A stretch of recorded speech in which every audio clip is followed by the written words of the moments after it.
Good evening, students. Welcome to this live virtual class for Paper 5 Indirect Tax Laws. I am CA Shafali Jain. I am a faculty at Board of Studies. And in today's session, we'll be taking for first 1 hour, we'll be taking the general or the basic concepts of indirect tax laws and about the subject, that how you have to approach the subject, what are the publications which are available for this particular subject, what is the applicability or the position of law which is applicable for your forthcoming examination, May 2025 examination. As all of you know that this is the endeavor or initiative of Board of Studies to conduct classes for all the students so that they can prepare for their forthcoming examination, May 2025 examinations. So this session is basically the first 1 hour of this session is basically focused on apprising you that how you can make best out of this class. And we are receiving so many queries from the students that where is the study material, from where do we have to read. Sir is providing you the content or he is teaching you the topics which are there. Right now we have started with the customs, but an overall framework of the subject and how you can make best out of these classes, from where to get the publications, the portal of Board of Study, the Board of Studies knowledge portal. Then we have an app also. Many of you are joining through app also, but some of you might not be aware of that. So all these things we'll be taking care of in this class. And we want you to know this so that you can make best out of these classes. And these classes will be very useful for you for your forthcoming examination. So let's start with the session. First of all, all of you must be aware of this, that the subject indirect tax laws, paper 5, which is there in group 2 at the final level, it has two sections or two parts in it. Part 1 is goods and services tax, which carries 80 marks. So under the new scheme of education and training, which or the examination which have started from May 2024. So from that May 2024 examination onwards, the GST portion now carries a weightage of 80 marks. And the weightage of part 2, that is customs and FTP, is 20 marks. Okay.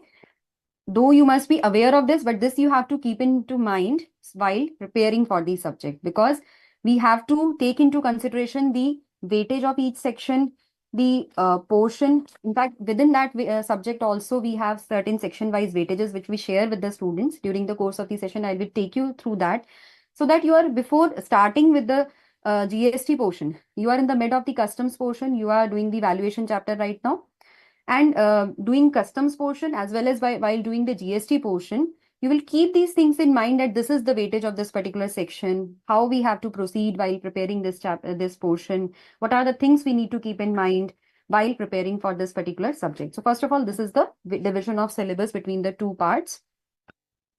Then most important is the applicable position of law, on which the questions need to be answered on May 25 examination. That means what is the position of law which you should be knowing while answering the questions of May 25, or which you should be preparing for May 2025 examinations. In fact, if you see the cutoff, you will see that this cutoff is yet to be reached. This cutoff has not yet come. So all questions have to be answered on the basis of position of law in GST law. The questions have to be answered on the basis of GST law as amended by Finance number 2 Act 2024, which came this year, and the significant notifications and circulars and other legislative amendments, if any, come during up to 31st October 2024. So we are still almost 2 weeks before that cutoff date. So whatever changes come till 31st October 2024, they will be applicable for your May 25 examination. So in case any such amendments come which are yet to be covered in the classes, because these classes have been started, any amendments which come during this period of your class till 31st October, they will be covered afterwards in the form of statutory update. But there is a possibility that no such major amendment comes during this period. In case anything comes, that will be surely covered in the classes afterwards. Customs portion also, the law has to be amended. You have to read the law which is amended by Finance number 2 Act 2024, and the significant notifications and circulars and other legislative amendments made up to 31st October. Legislative amendments include, for example, we had the CGST Amendment Act 2023 last year that was issued. So any such legislative amendment, if it at all it comes till 31st October 2024, that will be applicable for your examination. So you have to keep in mind the cutoff date of 31st October. In this regard, I would like to clarify that till 31st October 2024, many amendments of Finance Number 2 Act 2024 will not become effective. In fact, now for GST law, whenever the Finance Act comes or whenever the budget comes and it gets subsequently enacted, the Finance Bill gets enacted into Finance Act, most of the amendments of GST law does not get effective because they have to be first made, they have to be amended. Each of the states have to carry out those amendments in their respective state laws. And afterwards, it becomes effective from an effective date, which is notified by way of a notification. Now, for Finance Number 2 Act 2024, this notification came, it has already come 17/2024. That was the notification which notified the amendments made by the Finance Number 2 Act 2024. Those amendments which have become effective from 27th September. This notification came on 27th September, and 4 sections have become effective from that particular date itself. So those sections will be applicable because they became effective before the cutoff date, because our cutoff date here is 31st October 2024. That is the guiding principle for us. So whatever becomes effective till 31st October, that will be effective for the May 2024 examination, 25 examination. But most of the amendments made by Finance Number 2 Act 2024 will become effective from 1st of November 2024. So they will become effective from November 2024 examination because the cutoff date is 31st October 2024. Now the most important part, that how you can make best use of these live virtual classes for effectively studying this paper, because these classes have been a great initiative and you all will find these classes very useful. Only thing is that you have to be very attentive and you have to be a little proactive for attending these classes. So how can you be proactive and how can you make best use of these classes? First of all, before starting any subject, you have to know the syllabus of the subject. So I'm very sure that before coming to the customs class, you all must have gone through the syllabus of customs portion. That is there on the website, ICAI website. I will be taking you through the ICAI website. I will be showing you that which are the publications which are available and where you can find all our material in digitized form. Okay, so we are taking you to the website. Yes. So this is the BOS Knowledge Portal. You can go on the main website and there you will, in student section, you will find BOS Knowledge Portal. And by clicking on BOS Knowledge Portal, you will come to this page. This is the BOS website.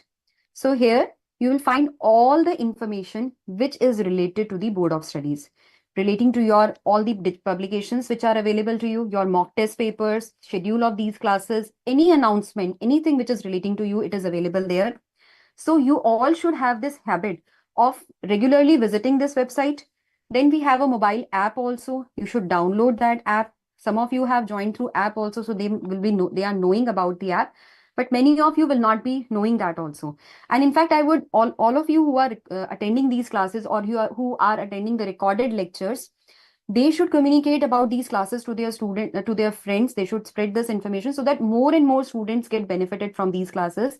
This is an initiative which we have taken. So we want students to take benefit of it. So see, this website is there and it has all the information available for your subject, for your this course. So here we have the study material. We have the study material. Then we have the Saransh. And Saransh, as of now, they are available for indirect tax laws subject as a whole. Then we have the student's journal. Amendments or statutory update is available in the amendment section. Past year papers are also available for your reference. So if you want to know that what is the pattern of the question paper, though I will be taking you through the broad pattern of the question paper. Then we have the revision test papers. So for May 2025, the revision test papers are yet to come, but for November examination, they are available. If you want to refer them, as of now, you can see them. Then we have the suggested answers for the past examination, that is May 2024 examination is available. And study guidelines. Now, study guidelines and section-wise weightage, I will take you through. when I come to that particular portion. And I wanted to show you the syllabus actually. The syllabus is available on the main website, I suppose.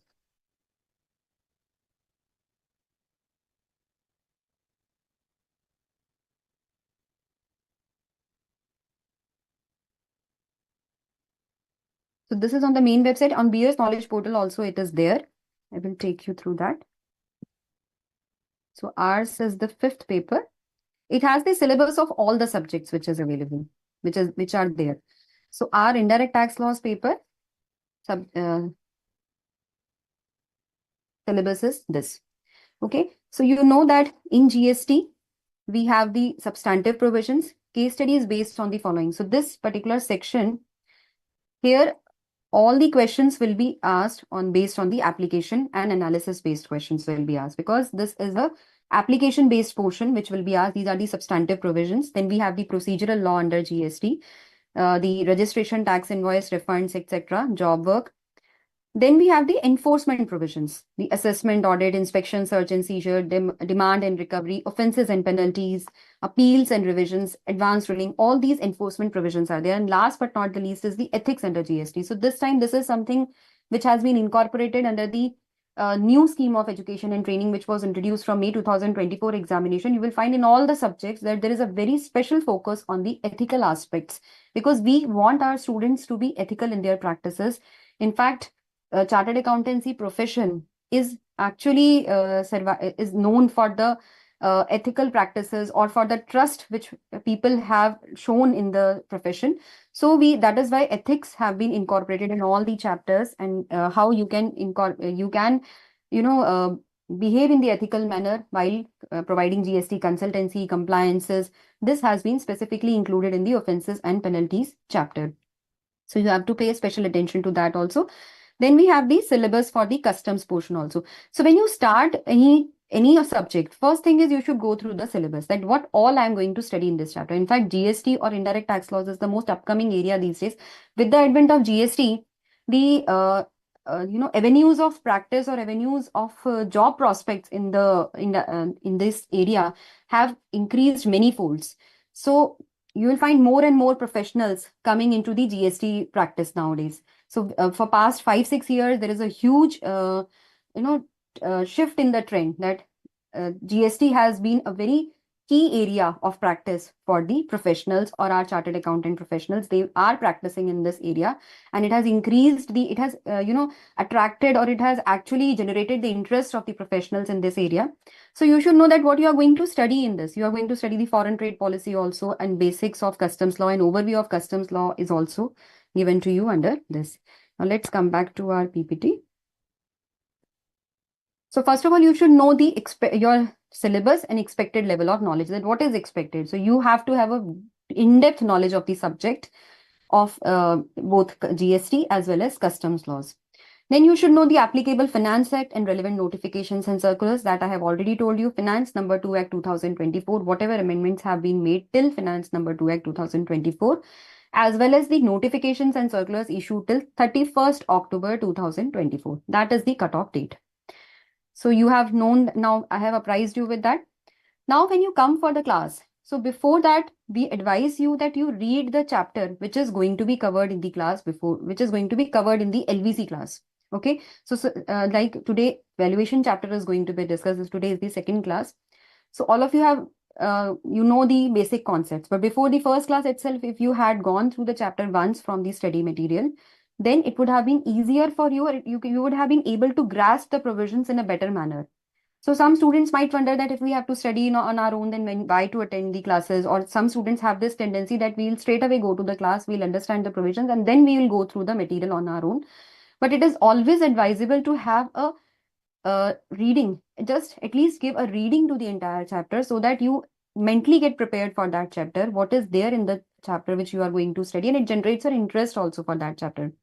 So at least you can have a quick glance at the entire chapter before coming to the class.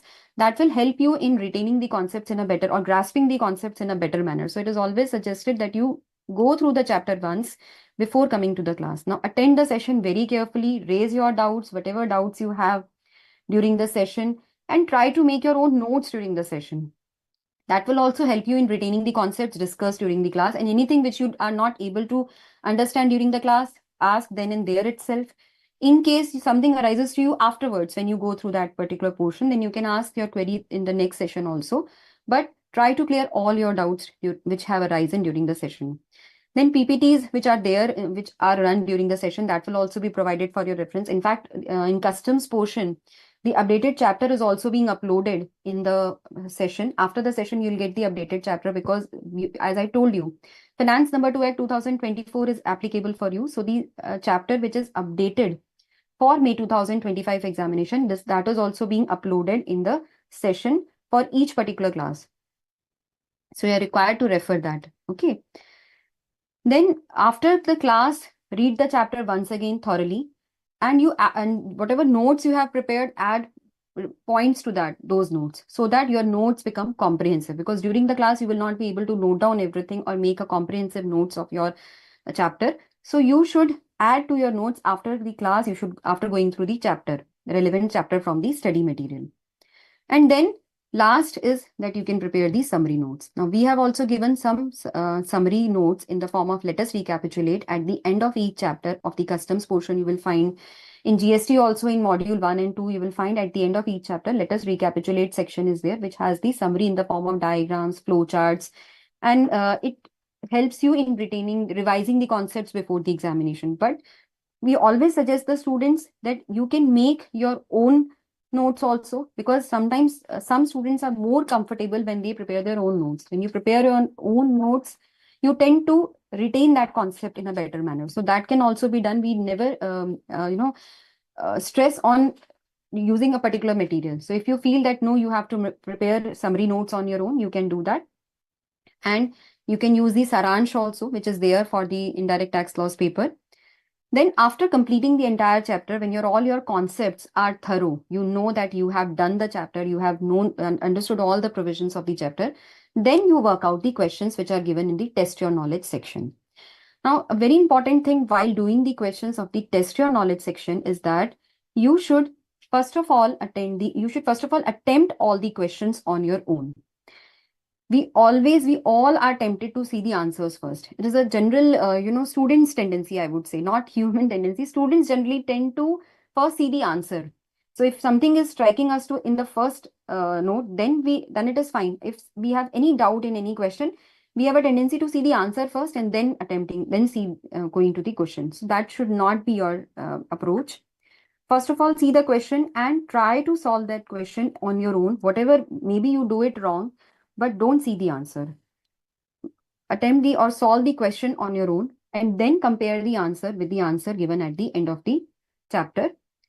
Try to find out the area where you have gone wrong. In case you have solved the question wrongly, locate the area where you have gone wrong. Go back to the chapter, read that provision again, and then you will be able to understand that provision in a better manner, because now you have understood that this is something which I have not understood, and then you will be able to strengthen that particular portion. So in case you see the answer, you will never be able to understand that this is something where you were lacking and you have not been able to understand that concept. So it is always suggested that you should attempt all the questions of test your knowledge on your own, and then you should compare the answers. Okay. Mamta is saying some class notes are not getting download. Okay, Mamta, you can write to our technical team, and I will also consult our technical team whether there is any issue in that. Okay. So thereafter, compare your answers with the answers given. That is what I told you. Now, one thing which you can do repeat this process for each chapter. So this is how you're going to read each and every chapter. After doing the test your knowledge section, the chapter becomes complete. Now, one important thing which you can start from the preparation stage itself is that when you are doing the test your knowledge questions, I told you that you will do the questions on your own. You will find some tricky questions, tricky points in some of the questions which you are not able to do at the first instance. Then you saw the answer, then you see the provision. So those points you should mark in the question itself, or those points of the question you should highlight. Those questions you should mark those questions, that yes, these are the questions where I've had some issues, or it had some tricky points in it. That is why I had to see the provision once again. So those tricky issues you can highlight, and at the end of each chapter, you will have at least 5 to 10 of such tricky issues, or maybe 2 to 3 of such issues, which you have to, which you want to go through when you are doing the revision. At the revision stage, you would definitely want to go back to these questions. So whenever a chapter is completed, then what you should have in your hand is you should have complete understanding of each and every concept of the chapter. You should be knowing all the questions where you had some problem and the issues or the tricky points you have already marked. So when you will be revising after completing the entire syllabus, you will be going through the first revision of the syllabus. Then you will be having those questions which you have to pay special attention to, or those points to which you have to pay special attention to. Because in each subsequent revision, you will find that this number of questions will get reduced, because next time you will be knowing these points, many of these points you will be retaining and you will be able to solve them correctly. So this number will get reduced in each subsequent revision. That is what you have to ensure.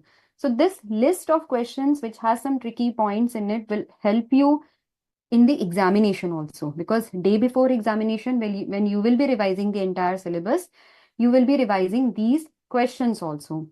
Though we will not be revising all the questions, but these questions where there is some tricky point, those questions at least have to be revised. Okay. Yes. The next is, so at least you should plan that you will have 1 round of study, 2 rounds of revision, that is ideal. And at this point of time, you can easily plan this. So don't feel that 2 revisions will be, too high expectations. No, you can have 2 rounds of revision. You can complete your entire syllabus, and then you can easily have 2 rounds of study before May 2025 examination, and that is always advised if you want to score good in this paper. After 1 round of study, you have understood all the concept, and your entire chapter is ready for you. You have gone through test your knowledge section, so your complete chapter is finished, and you have done whatever is expected from that chapter. Then that syllabus has to be revised twice before the commencement of the examination. We will be having 2 series of mock test paper for each examination. Those mock test papers also you have to attempt very religiously under the exam-like conditions, and then you have to compare the answers to assess your level of preparation. The revision test papers you have to attempt. You have to see the questions of the revision test papers, and when you will be revising, the time taken in each revision will be lesser than the previous one. In fact, the time taken for the preparation will be very huge, but the time taken for the revision will be 1/4 or 1/5. And then the second revision will take very less time. So, but that will strengthen your concepts and that will help you in scoring good in the examination. So, it is very important if you can do this, or if you can accomplish 2 levels of revision. I can assure you that that will help you in strengthening your concepts, and you will definitely find it useful in the examination as compared to just completing the syllabus and appearing for the examination. So revision is very, very important for the examination purpose. And in fact, during your first round of revision, you should once again work out the test your knowledge questions, as I told you, and that will reduce your number of questions which you have to refer in the examination, because many questions now you will be able to solve. Now, the applicable BOS publications which you have to refer for the examination purpose, first and foremost is the study material. I told you that it is under preparation, and we are uploading the chapters in the session itself so that you can refer each and every topic which is being undertaken. Those chapters are being uploaded in the session itself. In the BOS app, you will be able to find that chapter. Then we have the MCQ practice portal. So in your examination, when I will be taking you through the question paper, I will show you that the examination has case scenario based MCQs. 70% is the descriptive portion, and 30% portion of your examination consists of the multiple choice questions. Now, these multiple choice questions are based on the small scenarios will be given to you, and based on that questions will be asked to you. So you have to answer those questions based on the information which is given in the case scenario and the relevant legal provisions. For practicing these case scenarios or MCQs, case scenario based MCQs, as well as we have given some questions for practice, independent questions are also there. We have a separate portal of MCQ practice portal. You should go to that portal and attempt the questions, MCQs. In fact, MCQs help in clarifying or, clearing your concepts, because small points are there in each MCQ, small tricky points are there, and once you are through with all the MCQs, you will definitely find that your concepts have actually got clarified. So go through this MCQ practice portal and attempt the questions there. Next is Saransh. As I already told you, we have Saransh for indirect tax laws. So this is a flowchart or pictorial representation, a pictorial summary of the concepts of each of the chapter.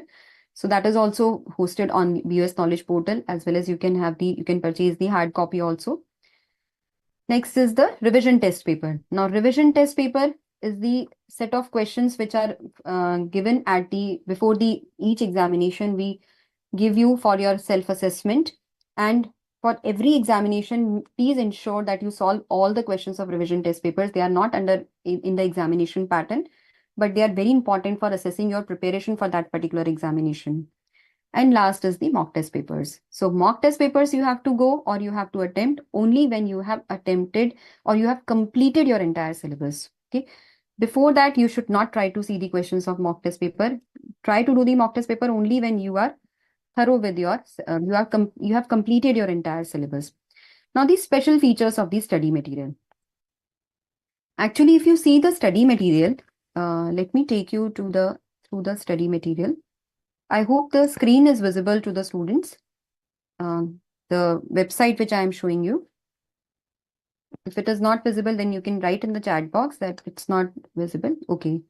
Ojha Ginny has written that it is visible. Yes. So I'm taking you through one of the chapters of the indirect tax laws, just to give you an idea that what this study material looks like. Although in class also, sir has many times shown you the study material.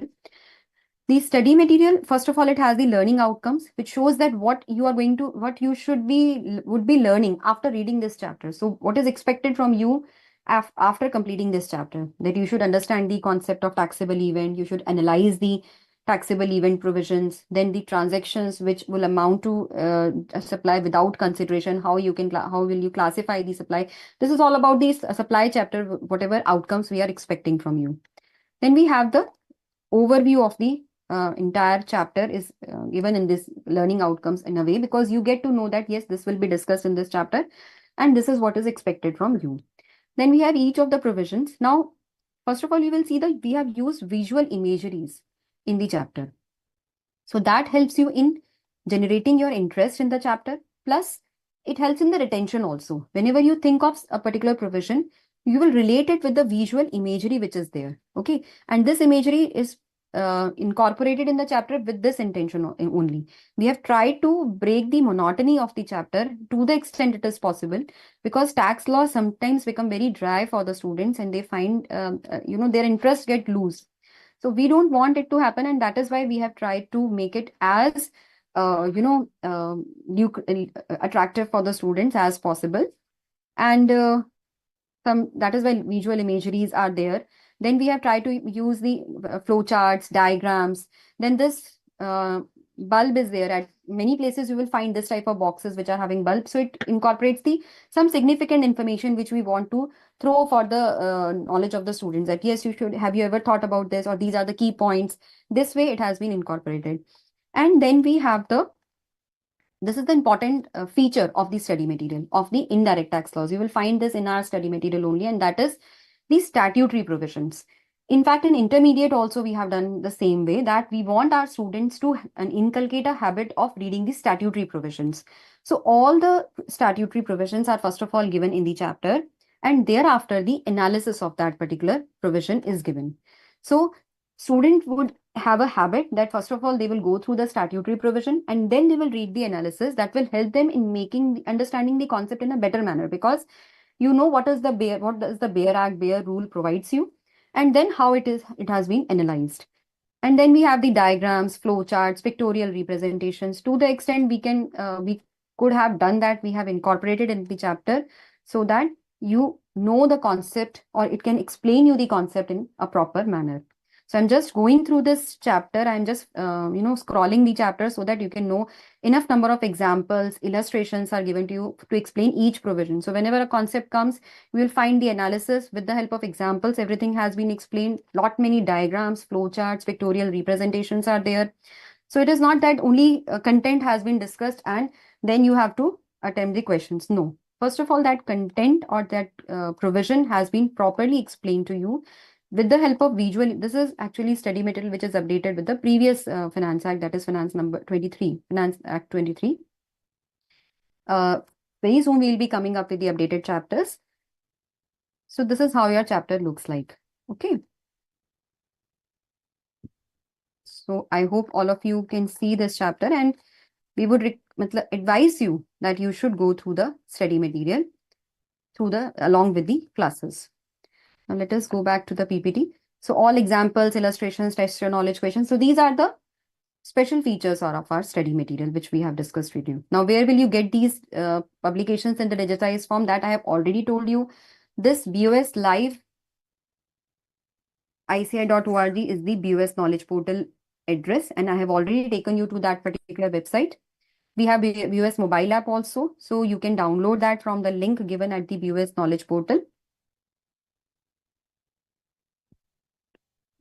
In the student section, you can go to the BOS Knowledge Portal.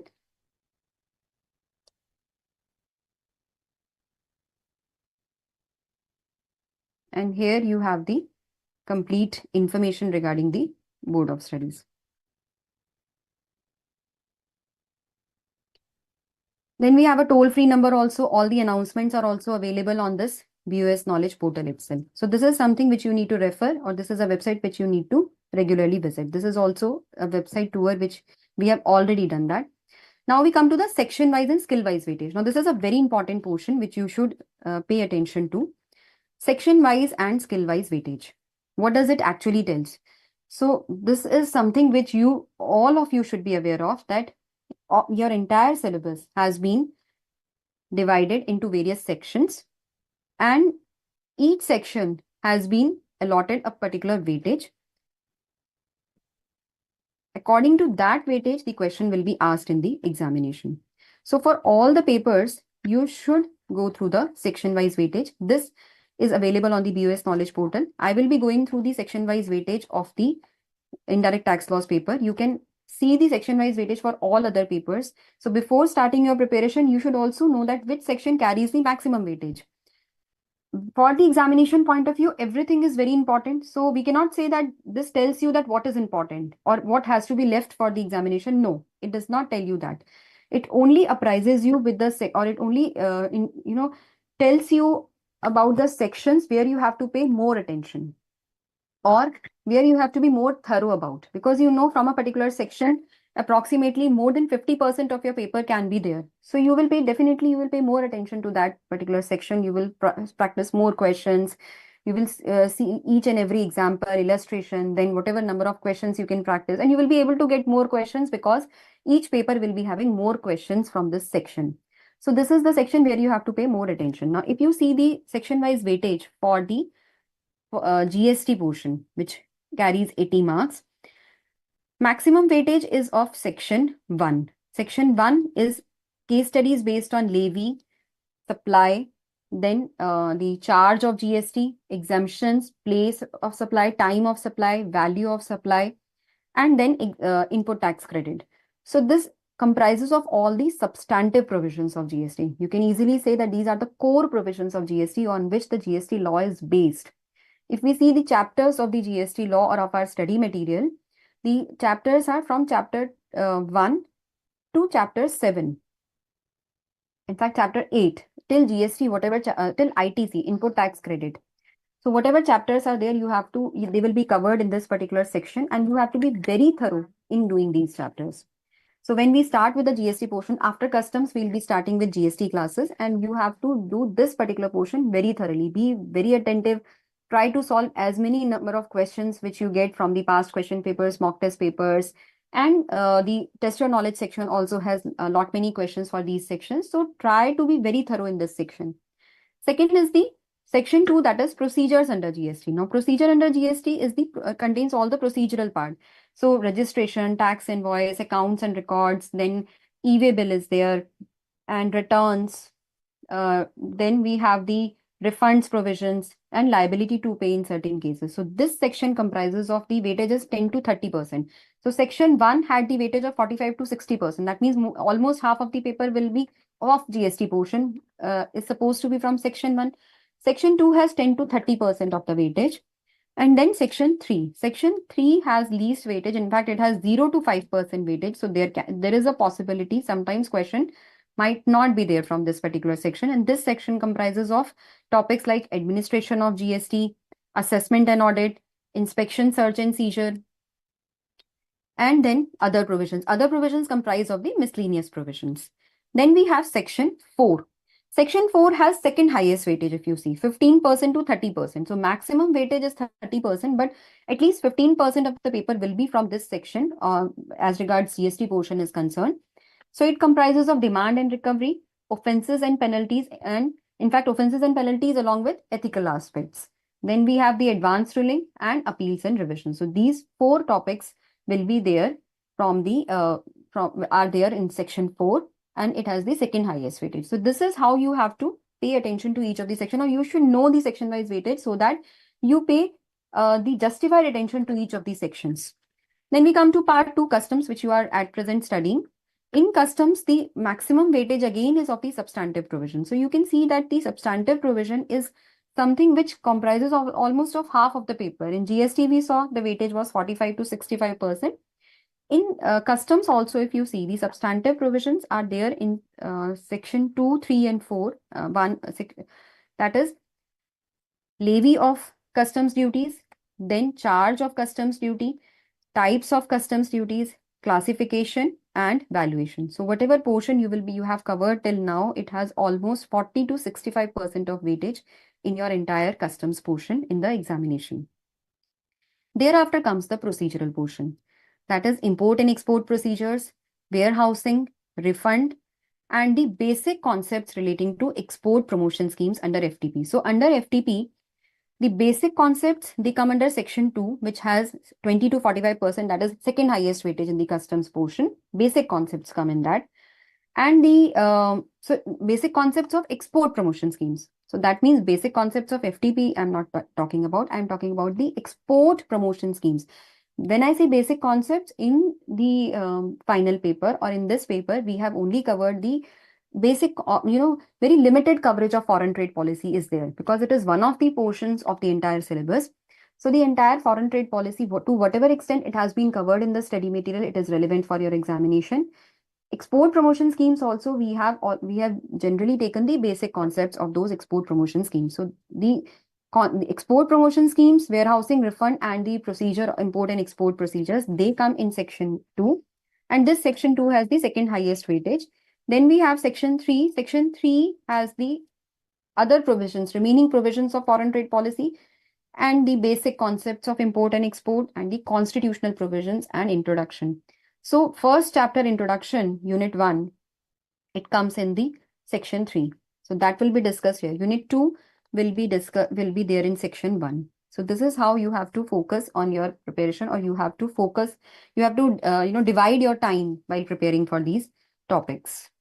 Okay. Then we come to the next is the study guidelines. Now, study guidelines for May 2025 examination will be hosted on the website only after 31st October, because we have to, what is the study, what are actually study guidelines concept, that I will take you through. So for that, we'll go to the study guidelines for November 2024 examination so that you can get an idea. But yes, study guidelines for May 2025 examination will be hosted only after 31st October, and it will take some time because we have to go through the whatever changes or whatever amendments take place. Study guidelines is actually something which you do not have to study, which tells you that this is the portion you don't have to study for the examination. Everything is covered in your syllabus. You have seen in your syllabus that everything is there. Entire GST law is there in the syllabus. Almost we have covered everything from the GST law. Customs portion also, we have specified the topics that these are relevant for your examination. Specified topics are there. Now, within that topic, if we find that something is becoming difficult for the students to retain, or it emphasizes only rote learning, that we exclude by way of study guidelines. So study guidelines, first of all, they tell you what is the applicable position of law, which is relevant for your examination. Apart from that, they tell you that what are the topics which you do not have to study or which are excluded from your syllabus within the purview of, they are within your syllabus, but they have been specifically excluded by way of this, concept. So first of all, these are the study guidelines for November 2024. This is just to give you an idea that how does study guidelines actually they look like. And then May 2025 guidelines will also be on similar lines with the if any new amendment we find that it should not be applicable for the students, or something we want to make explicitly students aware of that this is not applicable for their examination. So there can be some changes in this list. Otherwise, this might continue for May 2025 examination also. That is why I'm taking you through it. It first of all tells you the applicability for November 2024 examination. It has a different applicability. So we have explained you that the annual budget of 1 year becomes applicable in the next year, but depending on the applicability of the particular effectiveness of the Finance Act amendments. Like I just told you that Finance number 2024 amendments most of the amendments will become effective from 1st of November. So they will not be applicable for May 2025 examination. Whatever amendments of Finance number 2 Act 2024 becomes effective till 31st October, only those amendments will be applicable. Similar is the applicable position of law for November examination we had done. Then this is the list of topic-wise exclusion from the syllabus. Now this is important. So when you are studying the law, you should know this beforehand, because this will be there for May examination also. Rate of tax. Any rate of tax for any goods or services is not expected from you. That will be given to you in the question, because we do not expect our students to learn whole list of goods or services that which rate they carry. This is just a rote learning concept, or they will not be understanding, they will not gain out of that. So we have specifically excluded it from the syllabus. You do not have to learn any rate of tax for any service, for any goods. Next is the exemption for supply of goods. Now, exemption for supply of goods is not in part of your syllabus. So whatever goods are exempted from GST, they are outside the purview of the syllabus. But services which are exempted from GST, they are very much within the syllabus. We have specific chapter for that, exemptions from GST. But exemption for goods is not part of your syllabus. Then we have the small provisions regarding the valuation rules, the value of supply where Kerala flood case cess is applicable. Then ITC provisions regarding the real estate sector. So there are elaborate provisions regarding the ITC in pertaining to real estate sector. They do not form part of your syllabus. They are excluded from your syllabus by way of the study guidelines, because that is also a very sector specific thing, and we do not want the students to be burdened with the real estate provisions, because after qualifying you may go to any sector and then you can go through those provisions. But as of now, you are not burdened in the examination with these provisions. And then this is also gold door bar specific reversal provisions are there. They are not applicable for you. Transitional provisions. Now, transitional provisions are no more relevant for the students. They have been excluded for the examination. So this is something which you do not have to study.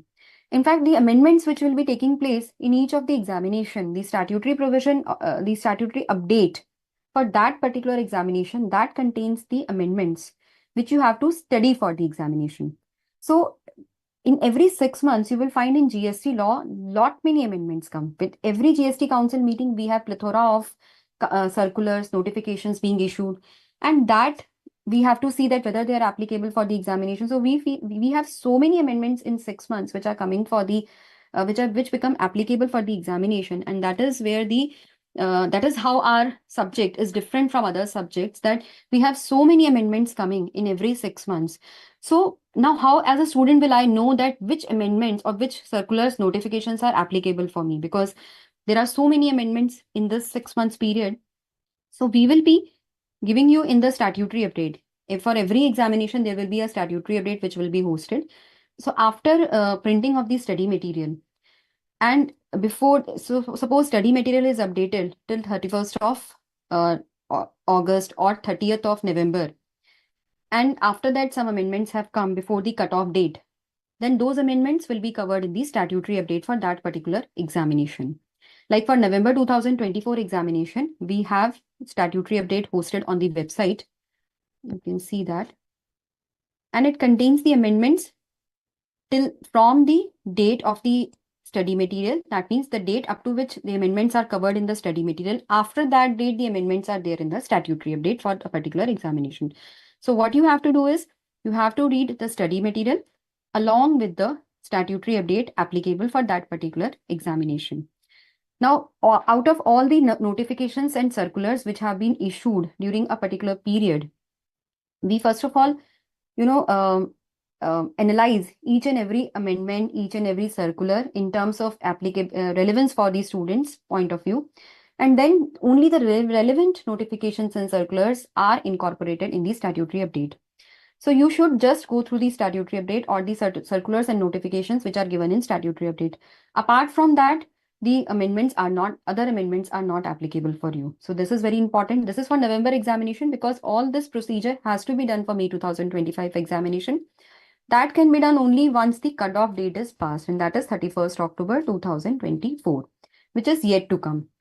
Okay, so I think with this you become clear with the study guidelines, section-wise, skill-wise weightage. In fact, statutory update also we have seen the study material also, how it looks like, what are the special features of the study material.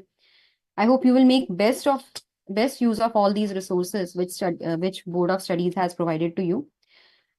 Next comes the question paper. Though it's very early to discuss the question paper at this stage because you have just started with the subject, or you are just few classes have taken place for the subjects. You have done only few topics of the subject, but having a broad idea about the question paper is very important because that will help you in knowing that what is all expected from this subject or what is expected from you in the examination. So I will be giving you just a broad idea. I will not be showing you the question paper so that it might not scare you ki, oh, this type of questions come, how will we solve them?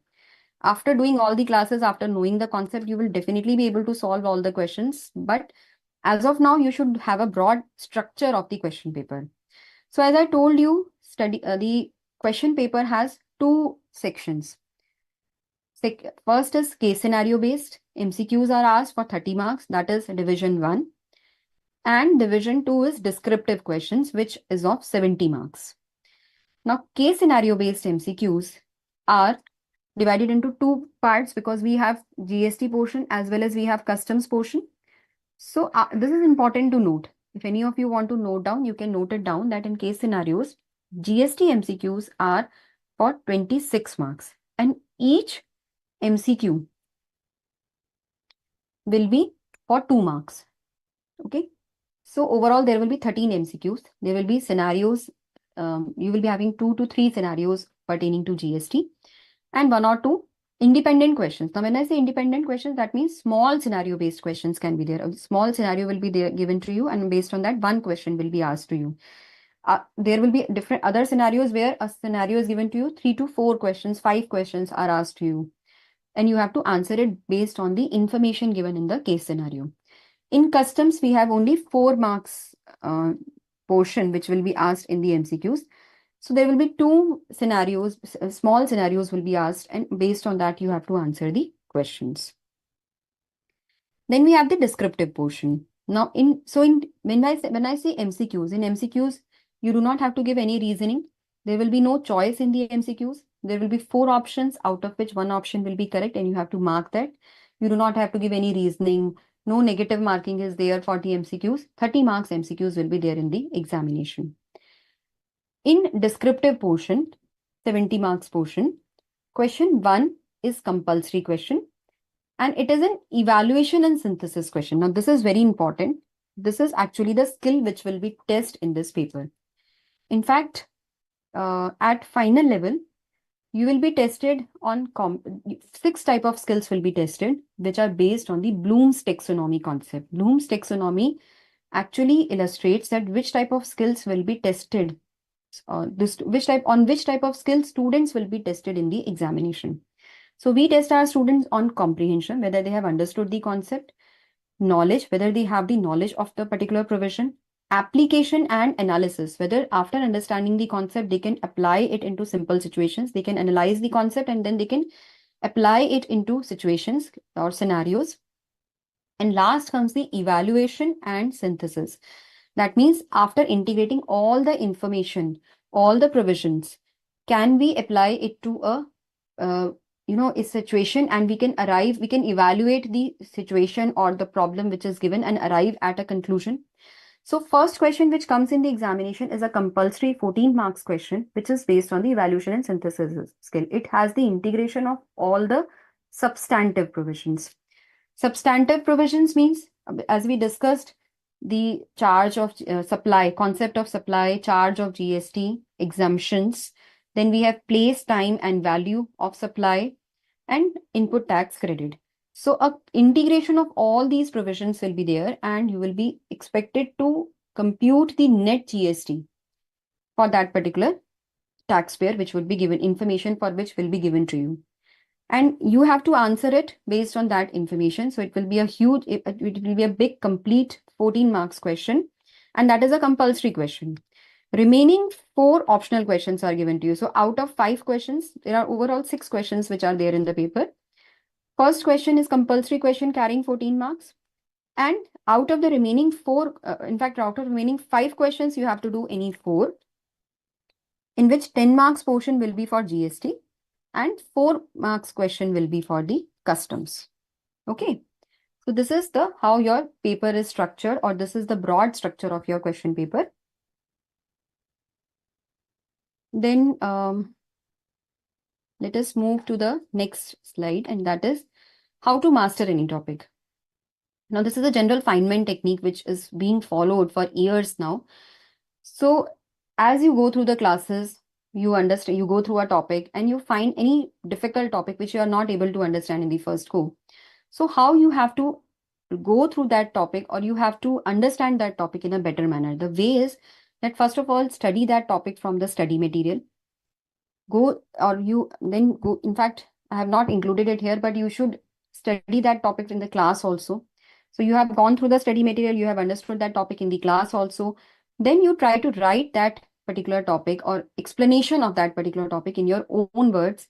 And that explanation should be in a manner as if you're explaining that particular topic to any other person. And that person does not have any knowledge of that particular topic. So the way you will explain that topic to that person who does not know your subject, in that manner, you have to write the explanation of the topic.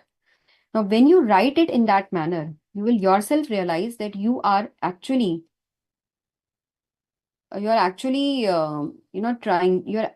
understanding the topic in a better manner. Okay. Or you are trying to find out the nuances of that particular topic.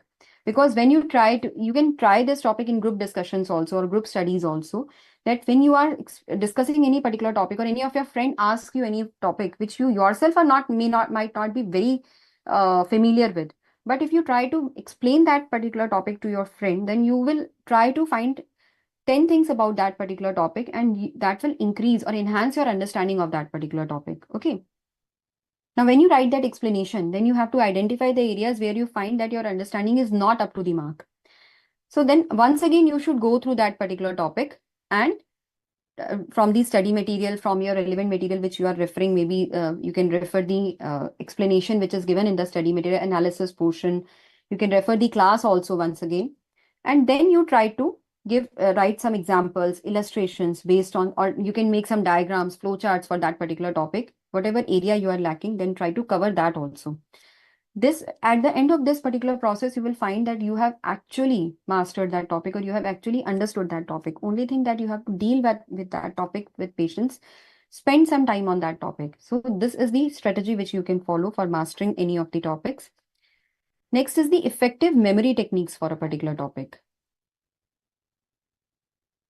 Now, if this memory techniques, why we tell the students at the in the beginning of the class itself, or you can say in first few lectures, because we want the students, generally taxation is not a subject where you have to cram the things, or you have to, we don't want the students to have any rote learning concept, but anyhow, for attempting the paper, you have to have memory, you have to memorize the concepts, and that is also important. Sometimes you have to memorize the due dates, you have to memorize the rates of TCS, or you have to memorize the rates for composition schemes. Though you do not have to go through the rates of goods and services which are applicable, that we have already excluded. But there can be a number of things which you have to memorize also. After understanding the concept, once you have gone through the concept, there is a possibility that you have to memorize that.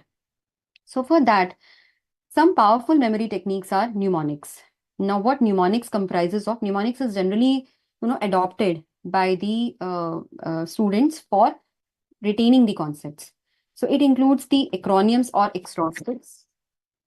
visual imageries. Now, visual imageries we have included in the study material for that particular reason only, that when you think of some topic and you think of that particular image which is there with that particular topic, it immediately, when you think of that topic, that image comes to your mind, and that helps in better retention of that particular topic.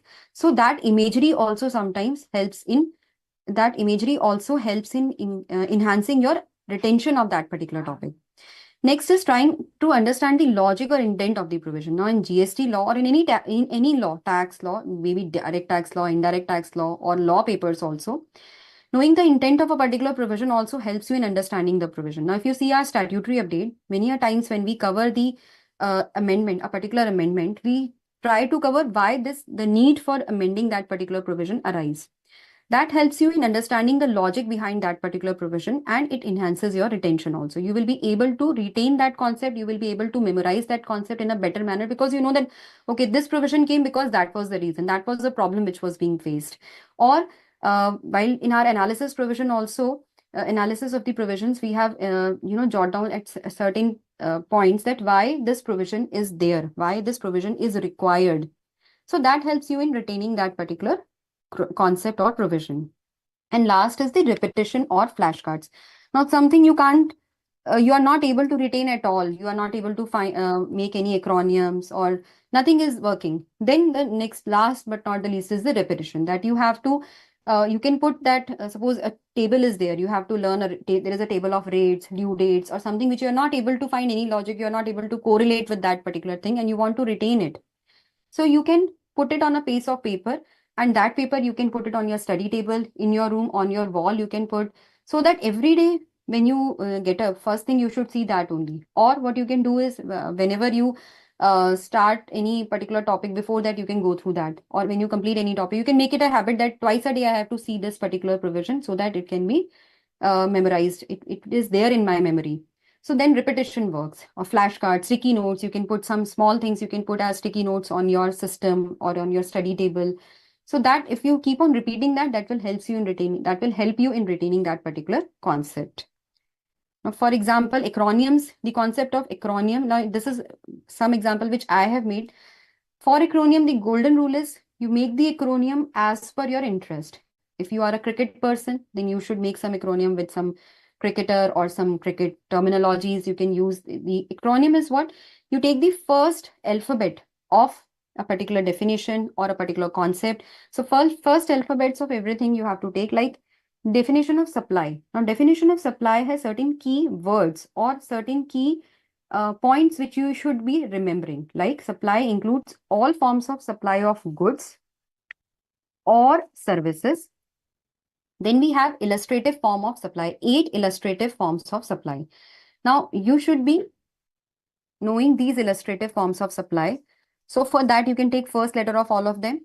And this supply should be made or agreed to be made for a consideration. Now, consideration is also a very important part of the supply. That supply should be for a consideration and should be in course or furtherance of business. So we know that for anything to be supplied, consideration test and business test has to be passed first. Then that activity can be considered as supply. Supply should be of goods. Supply should be of either goods or services. And illustrative forms of supply are there. So if I want to learn these things in a definition of supply, this is something which I have made. You can make it on your, as per your interest. If you can think of something else interesting which interests you and you are able to retain it better in a better manner, you can do that.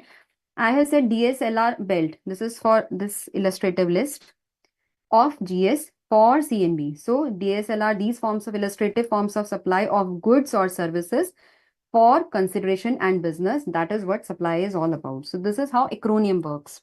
So for anything which you are not able to recall, you can make small acronyms and you can relate it with your, as per your area of interest, you can make it. And then when you think of that topic, that acronym should strike to you. Through that acronym, you should try to recall that particular topic. This is also one of the another example of acronym. Another example of acronym which is there. So this is FD of GPS. That is, these are supplies on which the GST will be levied from a notified date. So these are different forms of acronyms. I'm giving you the examples so that you can do it. Now, acrostics is you take the alphabets, or sorry, you take the words from your, suppose schedule 1 is there. We have 4 paras in schedule 1.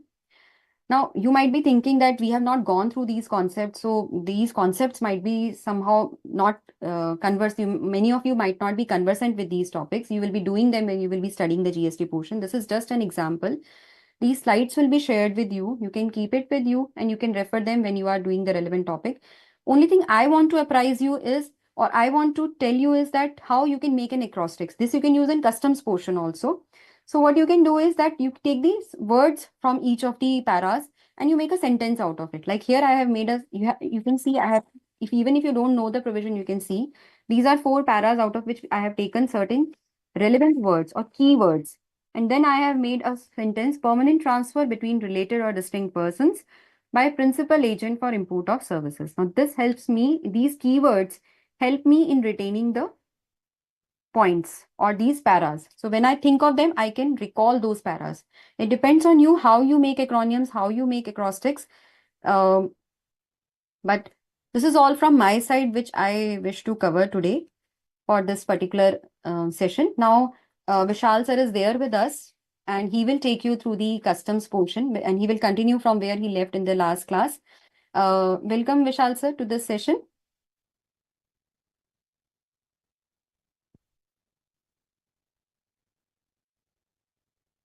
I think we have to call him. Yeah. Good evening, ma'am. Good evening, sir. How are you, ma'am? I am good, sir. Great. So students So now. I was also listening to you, and I just went back to my preparation days.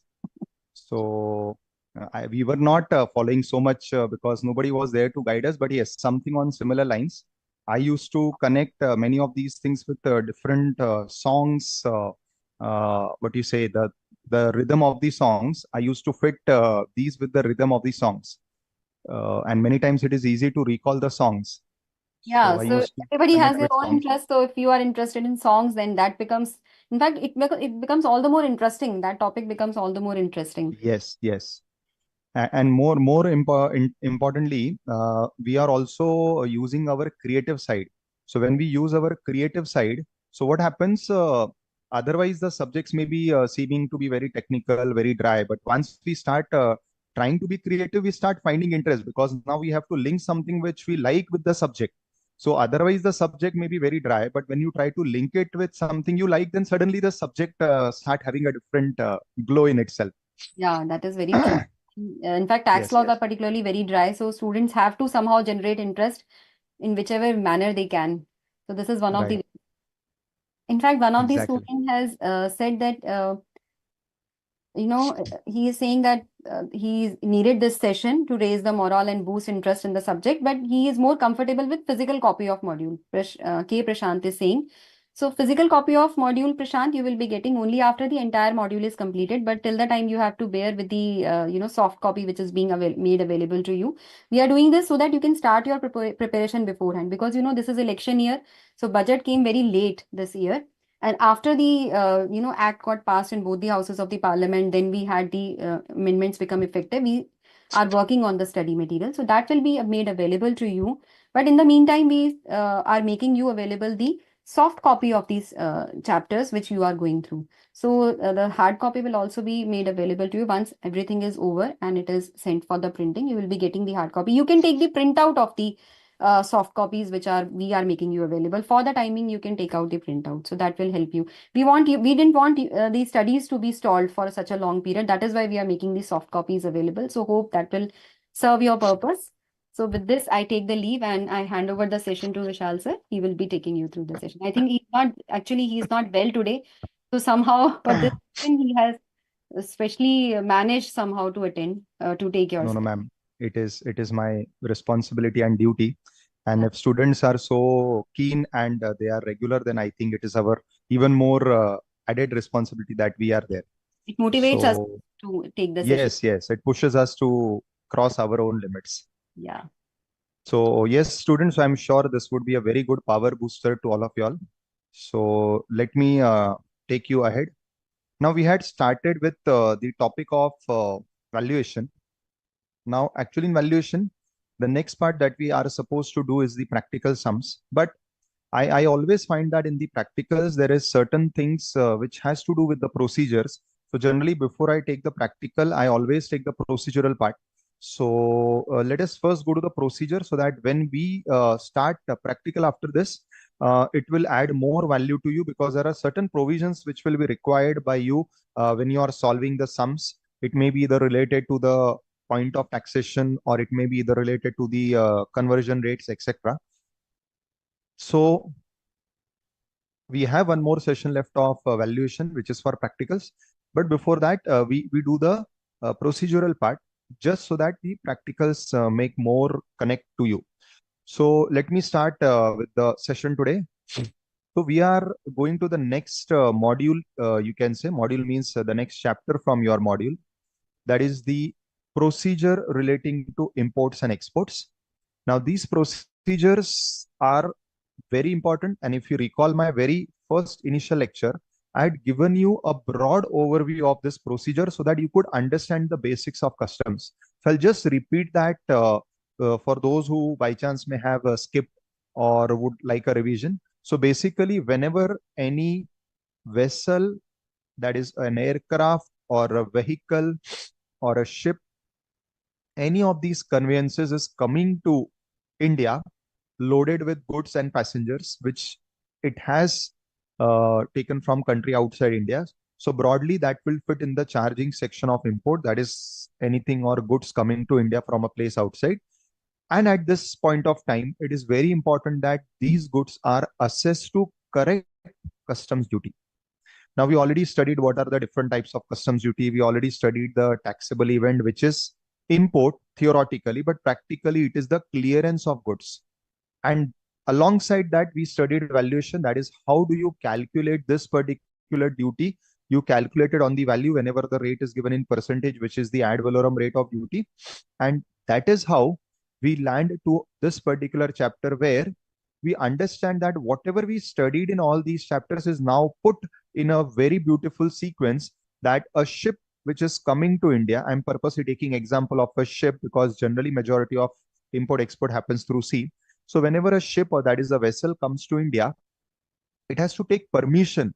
It cannot directly enter and start unloading the goods and passengers. It has to take a permission. One, the permission is with the port authorities, that whether there is sufficient space where the ship can come and get berthed. Second, it is taking permission from the customs. Now here, since we are studying the custom law, we are only concerned with the custom related permission, which is called as the permission of entry inwards. This permission is given by the customs after the vessel submits the necessary documents relating to the vessel. And most important of that document is the Import General Manifest, which covers the details of what goods the vessel is carrying, from what parts of the world it is coming, from where it has taken passengers, etc., etc. Going through this particular document list, which is the Import Manifest or Import General Manifest, the custom authorities take a call that whether they should allow the ship to unload its goods and passengers in India. And once they allow this, it is technically called as the permission of entry inwards. This, if you connect with the chapter of levy, this, if you connect with the chapter of valuation, you'll start making more sense with the subject. This is what is my endeavor, that I would try to connect whatever we are studying today with whatever we have already studied in different chapters, so that now the whole subject should appear as a single unit. So once this permission is given, the ship will berth itself. It will start unloading the goods and the passengers at the specified place. The goods which are unloaded are not directly given to the owner, requesting the customs department to do assessment and clear the goods. Now, this document or the date of this document holds lot of relevance in terms of levy, in terms of rate of duty, in terms of conversion rate, and also in terms of valuation. So this document, bill of entry, is very crucial. You file bill of entry. Now, first option is you can immediately clear the goods by paying the relevant duty. Second option is you don't want to take the goods immediately. You want it to be with customs for some more time, but you have a limit of 30 days to clear the goods from the port authorities. So you file this application and request the customs that I do not have sufficient space to store so much goods. So I request you that you remove the goods from the port trust and keep it in the custom bonded warehouses. For doing this, when you are filing this first bill of entry, now I'm calling it as first bill of entry because you have to again file it when you have to remove from warehouse. Along with this bill of entry, they will be asking you to submit a bond with 3 times the amount of duty calculated, so that that serves as a security with them. Now you submit this particular bond with 3 times of the amount of duty assessed, and on that basis they will allow you to take or keep these goods in the customs warehouse. Now this is how the warehousing procedure starts. Now in this warehousing procedure, the goods move from the or are shifted from the port to the respective warehouse, wherever it is. It may be somewhere around your factory also, and it is stored over there subject to the time limit given in the warehousing procedure that we are going to study later. Now, when you want to clear these goods from the warehouse, finally you want to clear it, you want to take the goods, you again file a bill of entry, which is now the second bill of entry, which is also called as the X bond bill of entry. And this bill of entry will again be the basis for doing your assessment. The duty would be computed on the basis of this bill of entry. And now whatever is the final duty, along with interest and along with the warehousing charges as applicable, would be paid by you. And now the goods would be cleared. So this is broadly the entire import procedure. Similar to this is also the export procedure. Today we are going to go to the nitty-gritties and the detailings of this procedure. So you may also start raising your questions if any. So broadly, this chapter will cover procedures relating to clearance of import goods, export goods. Now, interestingly, when we study these procedures, the customs has dealing certain procedures or procedures for certain goods, like for postal articles, that is goods or articles which are coming via post. Then those articles which are carried by the ship for its own use, which is called as the ship stores. Third, the goods or the luggage which is carried by the passenger when it is traveling, which is called as the baggage. And last, something very special called as transit and transshipment. So there are certain specific procedures which are designed for these cases, which will be studied separately because there are separate chapters or separate provisions allotted to this. But before that, we'll go to the entire import and export procedure in general. Now, before I take you to the procedures, there are some important definitions which we need to check out, because these definitions are what we will need whenever we are studying these procedures. Most important first definition is of assessment. Now, what is assessment? Now, we have come across this word generally in income tax laws, where we say assessment here, we say assessee. Over there also you have the word assessment. And many times we use the word self-assessment in GST also. So what is assessment? See, in simple words, to assess means to compute, to calculate, to determine. This is what is the generic meaning of the word assessment. In other words, it simply means whatever tax you need to pay, you need to find out the amount of tax. For that, in case of income tax, you need to first compute income and then compute tax. That is what is the assessment under income tax. In case of GST, you need to first find out your outward supply, the outward tax on that. Then you need to find out your inward supply, the ITC on that, and knock off that, and then find out the tax payable. This is the assessment under GST. Similarly, under customs also, assessment is the procedure by which you will determine how much customs duty is payable. All types of duties: basic custom duty, additional custom duty, then countervailing duty, anti-dumping duty, whatever is applicable to you. And for this purpose, wherever required, you will do valuation, what we studied in the valuation topic. Wherever required, you'll go to valuation rules. And keeping all this in one place is what is assessment. So let us see how the law defines assessment. It defines assessment to mean determination of dutiability of any goods. So first step is to also find out whether your goods are liable to tax or not, which is the dutiability.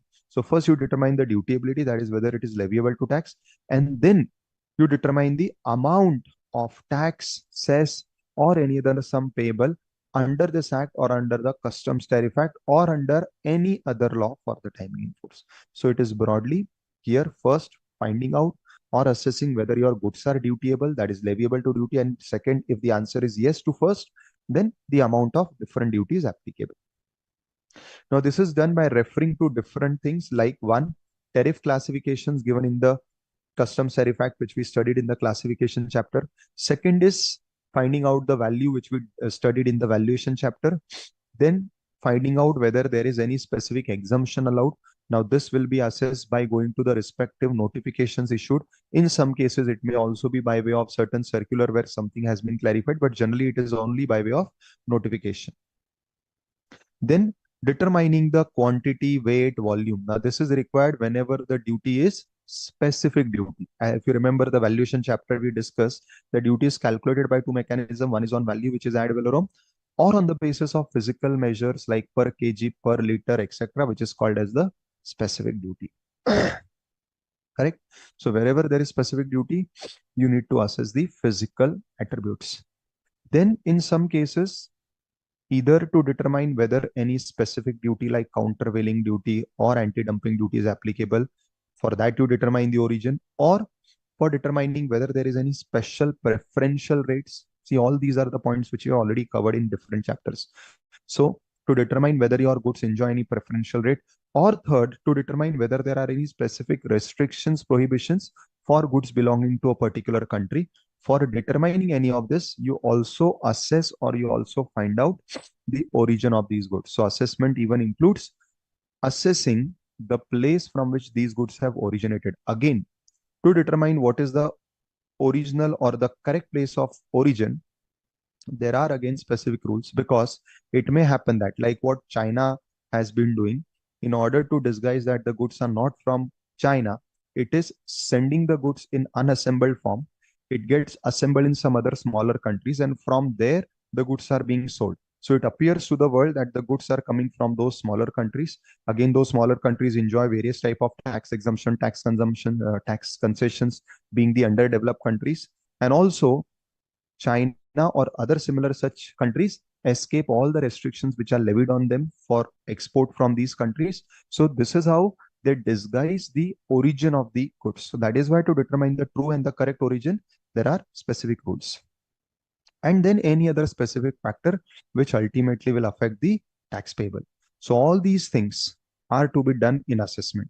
So assessment is doing all these things together.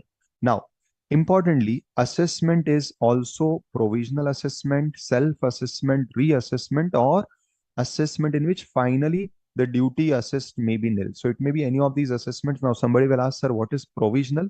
So provisional is something very specific. It was very much used in excise era. It is also used in customs era. Generally in GST, I have not found people doing this.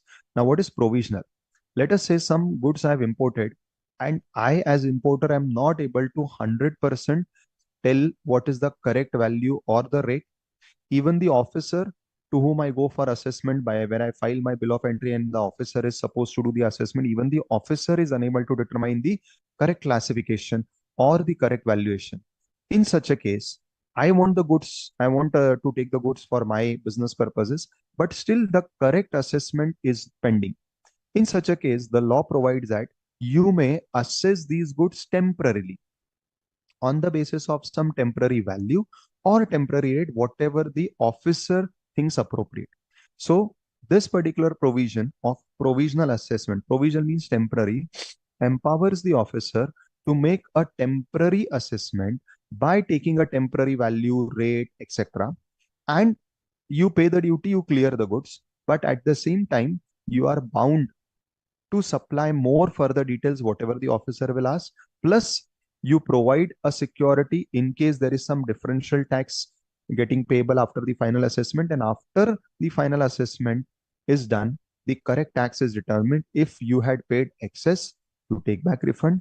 If it was short paid, you pay the difference. So this is what is provisional assessment. Reassessment means one assessment was done, later on it was found that there is some mistake, there is some lacuna in that, it can be reassessed, or any other assessment where the duty payable is. So all this is assessment. You should mark this as an important definition for your exams. Yes, beta. Ginny. Good evening, sir. Good evening, beta.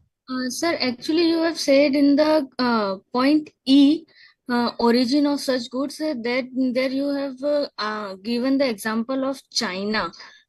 Then, if China send the goods in unassembled form, then it does not require to pay any tax. No, beta. It is not like this. So see, let us say if you see America, let us say it has put some restrictions on Chinese goods, right? Yes, sir. Even there are many other countries. Now they are in a different type of trade war with China specifically. So they have started putting some restrictions, some bans on goods which are originating from China. Now, Yes. in order to hide the origin, what China is doing, it is going to smaller country like Cambodia, Vietnam, all these smaller countries. It is establishing, it is setting up a proper manufacturing facility over there.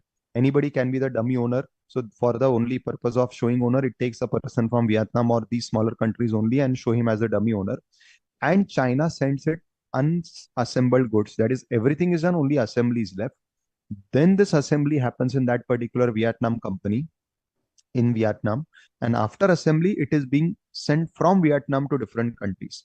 Now, when the goods are sent from Vietnam to different countries from a Vietnam factory, it appears to the world that these goods have originated in Vietnam. And automatically, all types of restrictions which are applicable to China are saved because people will not come to know that these are actually Chinese goods. So that is how China, I just gave a practical example, why there are rules for determining the origin, because Yes. there are such practical scenarios where different Yes, countries yes. who are Now, having restrictions, like today, let us say later on there is some restriction imposed on Iran also.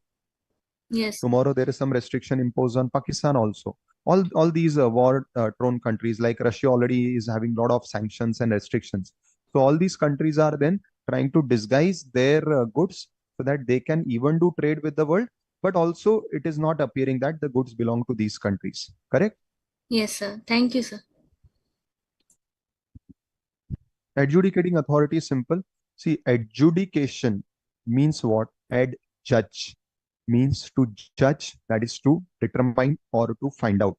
Generally, adjudication is the process which the officer does. So, whenever the officer makes any type of judgment on any aspect, like let us say you have filed return and the officer checks and make a judgment whether your return is right or wrong, whether your calculation is correct or wrong, that process is called as adjudication.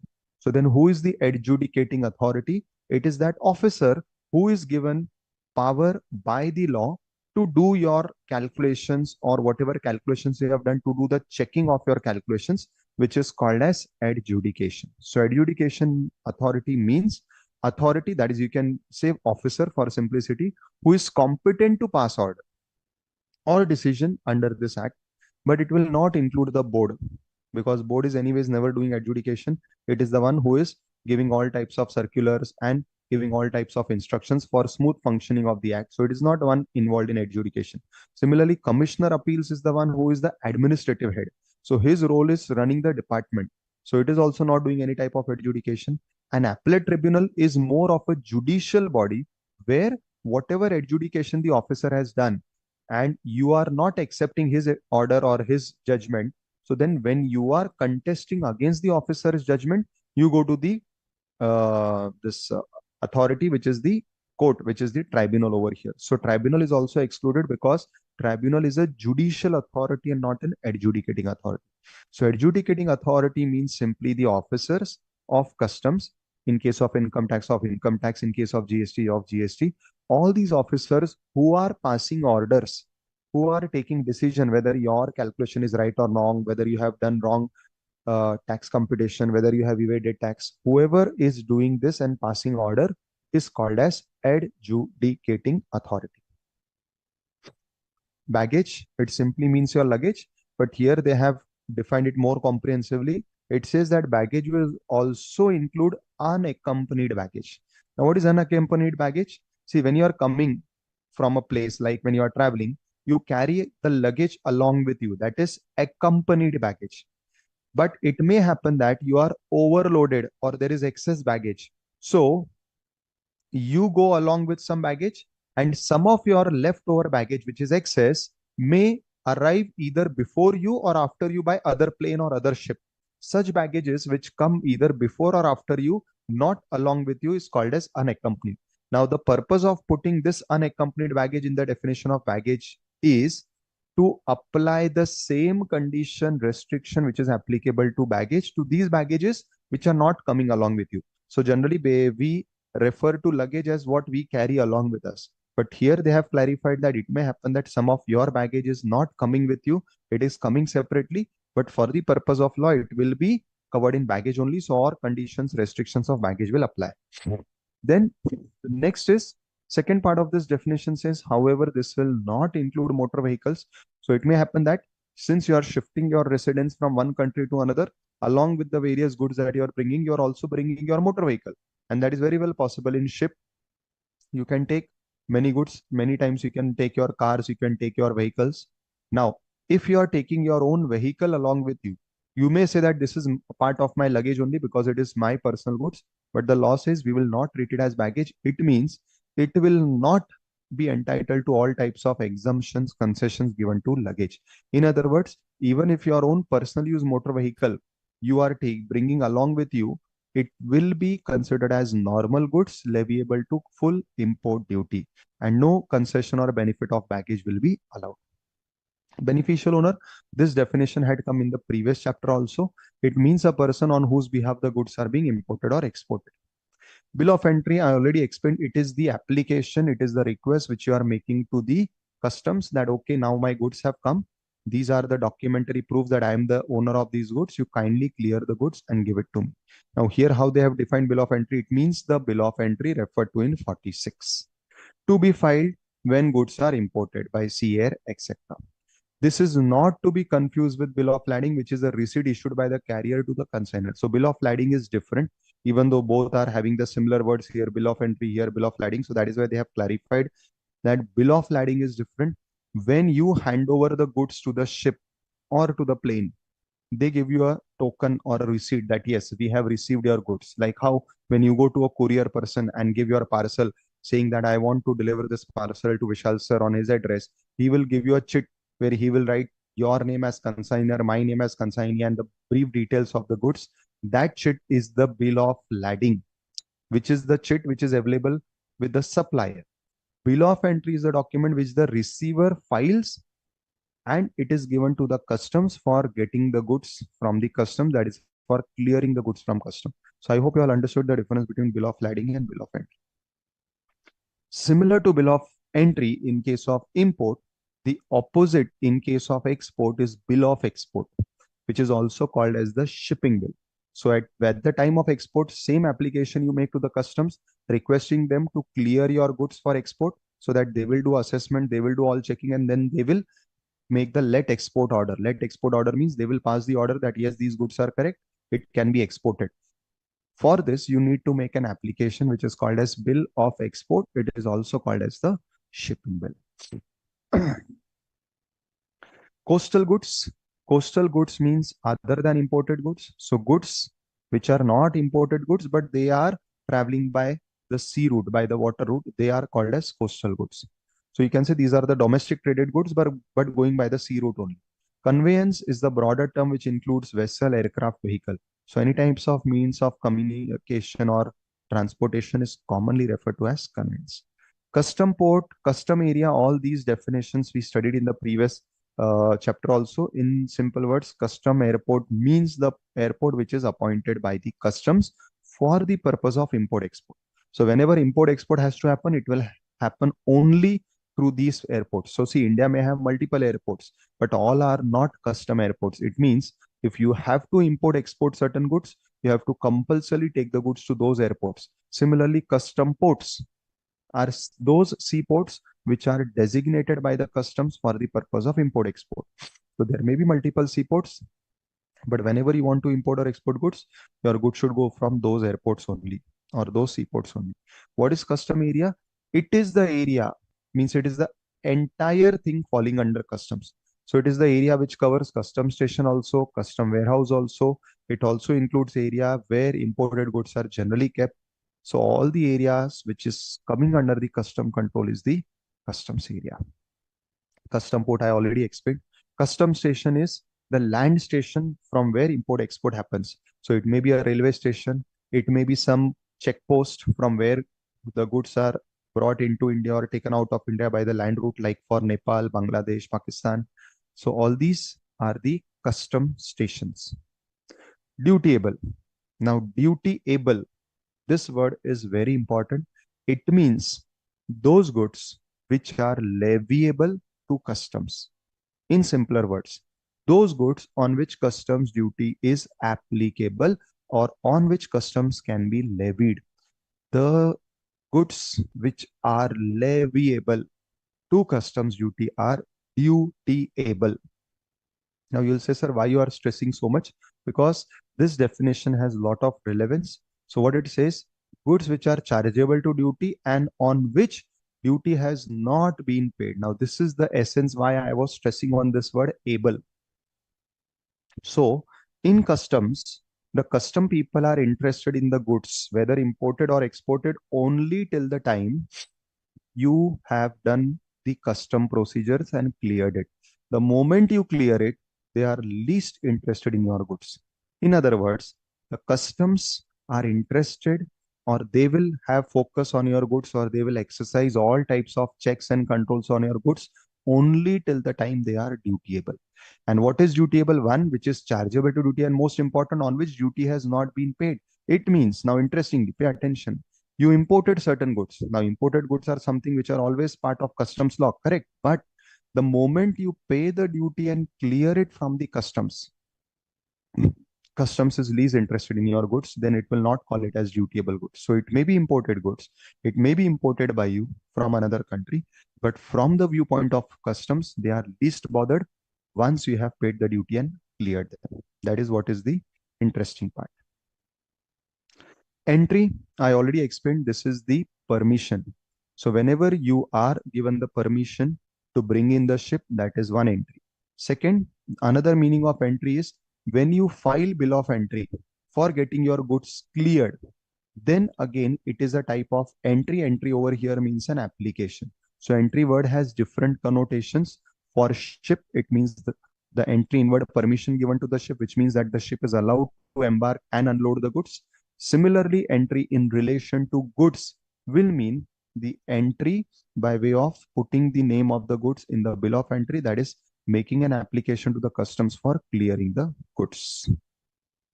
Exporter, in relation to any goods at any time between their entry for export and the time when they are exported, includes the owner, beneficial owner, or any person holding himself out to be exporter.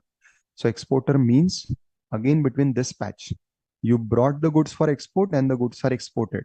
Between this patch only, there is some person who is exporter, one, the original owner or the beneficial owner, or any person who is holding himself out to be exporter. You will say, sir, we understand owner or beneficial owner is exporter, but who is this third person? This third person is generally the CHA. Who is the CHA? Custom house agent. See, practically, you and me will not go to the customs for either importing or exporting our goods. One, because we do not have the time. Two, because customs procedure are very stringent. Three, I may not have complete knowledge of entire custom procedures and where to go for what. So you have specialized persons who are the agents working in the customs where they have thorough knowledge of everything, and you hire them, you appoint them for actually carrying out the import export procedure. So they are the one who are this person, any person holding himself out to be exporter. So this definition is used with this intent. Foreign post office, as the name suggests, it is the for post office which is at the borders of our country through which import export happens whenever it has to be done by the post. Now this is again an important definition. I'll request everyone to please make a note of this for exams. Foreign going vessel or aircraft. Now again, first focus on the heading. The name itself suggests something. So one thing that I get to know from the heading itself is Foreign going means that vessel or aircraft which is bound to leave India. So the as vessel aircraft which is going to travel within India is not falling in this definition. But the vessel aircraft which is destined to go outside India is the one who is covered in foreign going. So this is what I get to understand from the heading. Now let us go to details. It means the vessel or aircraft for the time being engaged in carriage of passenger or goods between port or airport in India and port or airport outside India. So simple, what I said in simple words, they elongated it saying that which is engaged in transportation of goods or passengers between port in India and port outside. I simply said that aircraft or vessel which is going outside India. Fine. So first part is clear, but there is something more to this. Whether or not touching any intermediate port, that is okay. So you may directly go from Bombay port to outside, or from Bombay you may go to Chennai port, you may go to another port, Kolkata port, and then you may leave for outside India. That is fine. Both would be falling in foreign going vessel because your ultimate purpose is going outside India. Now, what is important is the next part of this definition. It says that besides these vessels which are bound for transportation of goods or passengers, there is something more in foreign going. What is that? It also includes a naval vessel of a foreign government taking part in naval exercise. Now, if you are following news regularly, you will find that India is doing naval exercise in particular sea with some Russian troops, with some Australian troops. Earlier, they had done with some Japanese troops, with some other countries' troops. So regularly, either our naval vessels go there or their naval vessels come to our territory, and in our territory they are doing some naval exercise, that is along obviously with permission of our government. They are doing some practice of naval. Now these vessels, we already know that even though presently they are doing something in India, they are bound to go outside because they belong to a foreign government. So such vessels are also called as foreign going. Then vessels engaged in fishing or any other operations outside the territorial waters of India. So if you find any ship which is outside our 12 nautical miles territorial water, even though it is engaged in fishing, it is not doing transport of goods or passengers, but we will exercise all restrictions and control over that, because that will also be coming in our definition of foreign going. Then any vessel aircraft proceeding to a place outside India for any purpose. So it need not be only for transporting goods or passenger. Even if someone is sending a plane only for the purpose of tourism, it will still be falling in foreign going. Another example, if a plane is hijacked, it was bound to go from Mumbai to Delhi, but in between it was hijacked and it was taken to Afghanistan or it was taken to Iran somewhere. So that plane, which was originally a domestic plane, will now be treated as a foreign going vessel. I hope this is clear to all. Anybody has any questions with this?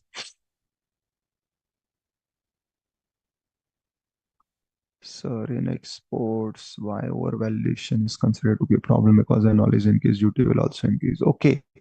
So there is a good question. Sir, in exports, why overvaluation is considered to be not good or a problem? See, firstly, let me make one thing clear, that there are hardly 20-25 goods on which presently export duty is applicable. Remaining all other lakhs of goods, there is no export duty. So anyways, if you are overvaluing your goods, you are not doing any benefit to the government, because by overvaluing, no extra duty will go to the government because there may not be any duty in the first place. Rather, by overvaluing, you are defrauding the government. How? And that is why overvaluation is always considered as wrong, especially in case of exports. You are actually defrauding the government, one, because many of the export related refunds, like the GST refund, VAT refund, there are so many different refunds, and under various laws, different benefits which are linked with the export value. So when you inflate the value, you are inflating your refunds, which then becomes unfair, incorrect. Similarly, there are so many other criterias of government which you need to satisfy in terms of export turnover.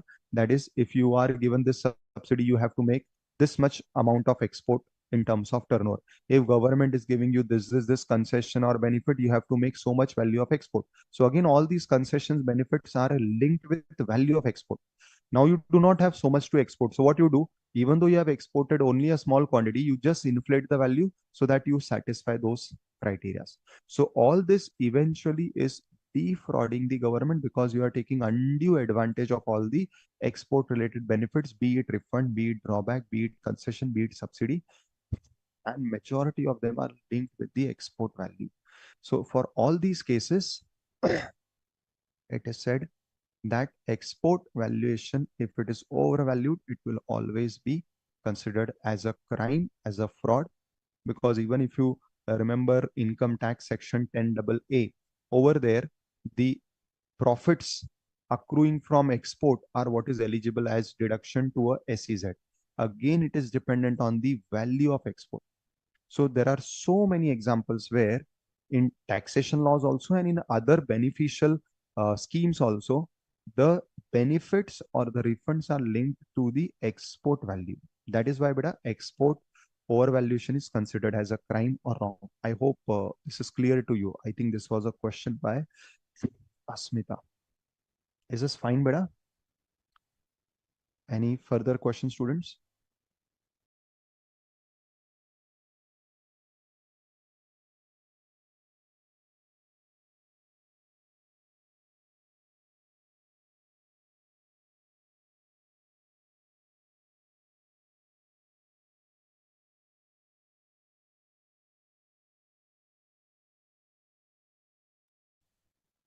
I hope this is clear to you all, students. Let us proceed.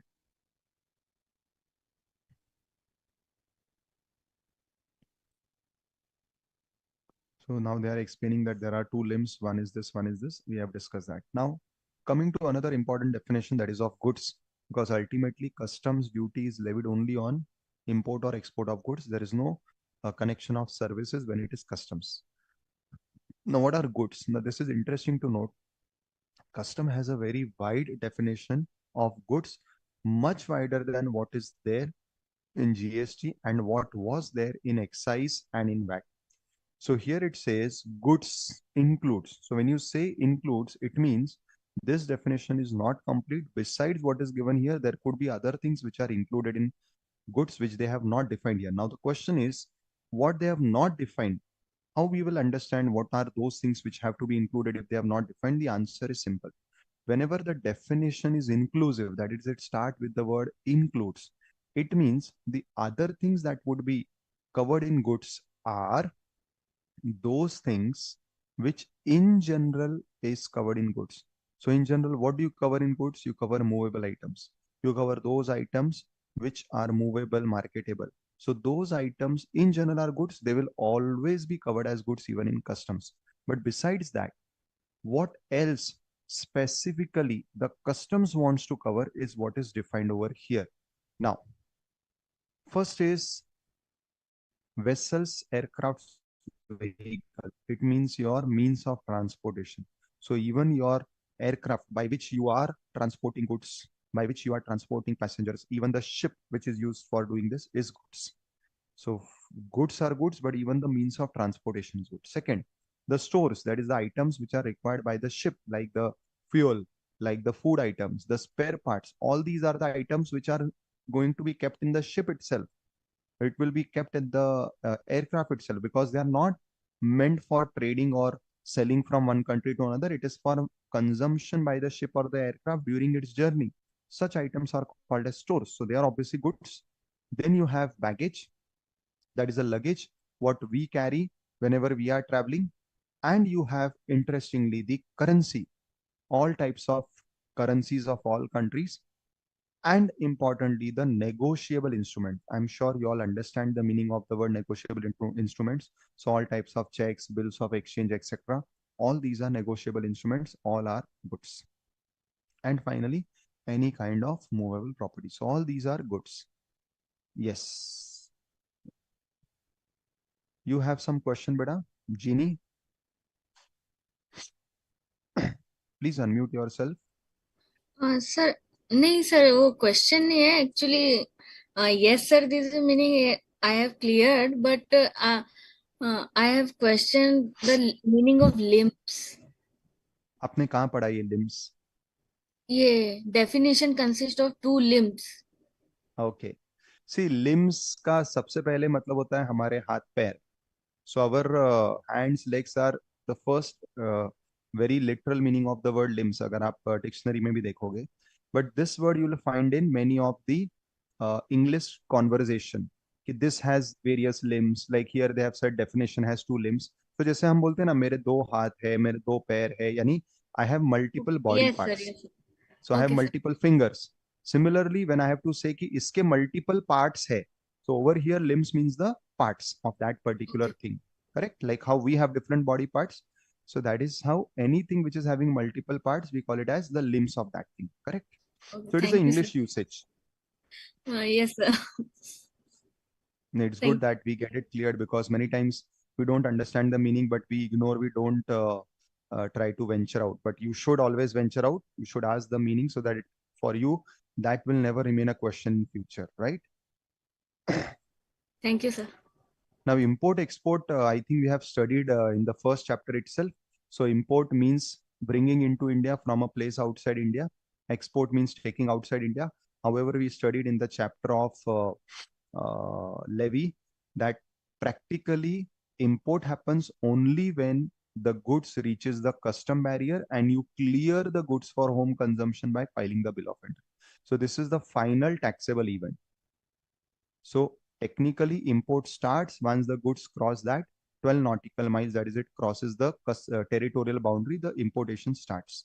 But the final conclusion of importation and hence the taxable event will occur only when the goods are cleared for home consumption by filing bill of entry.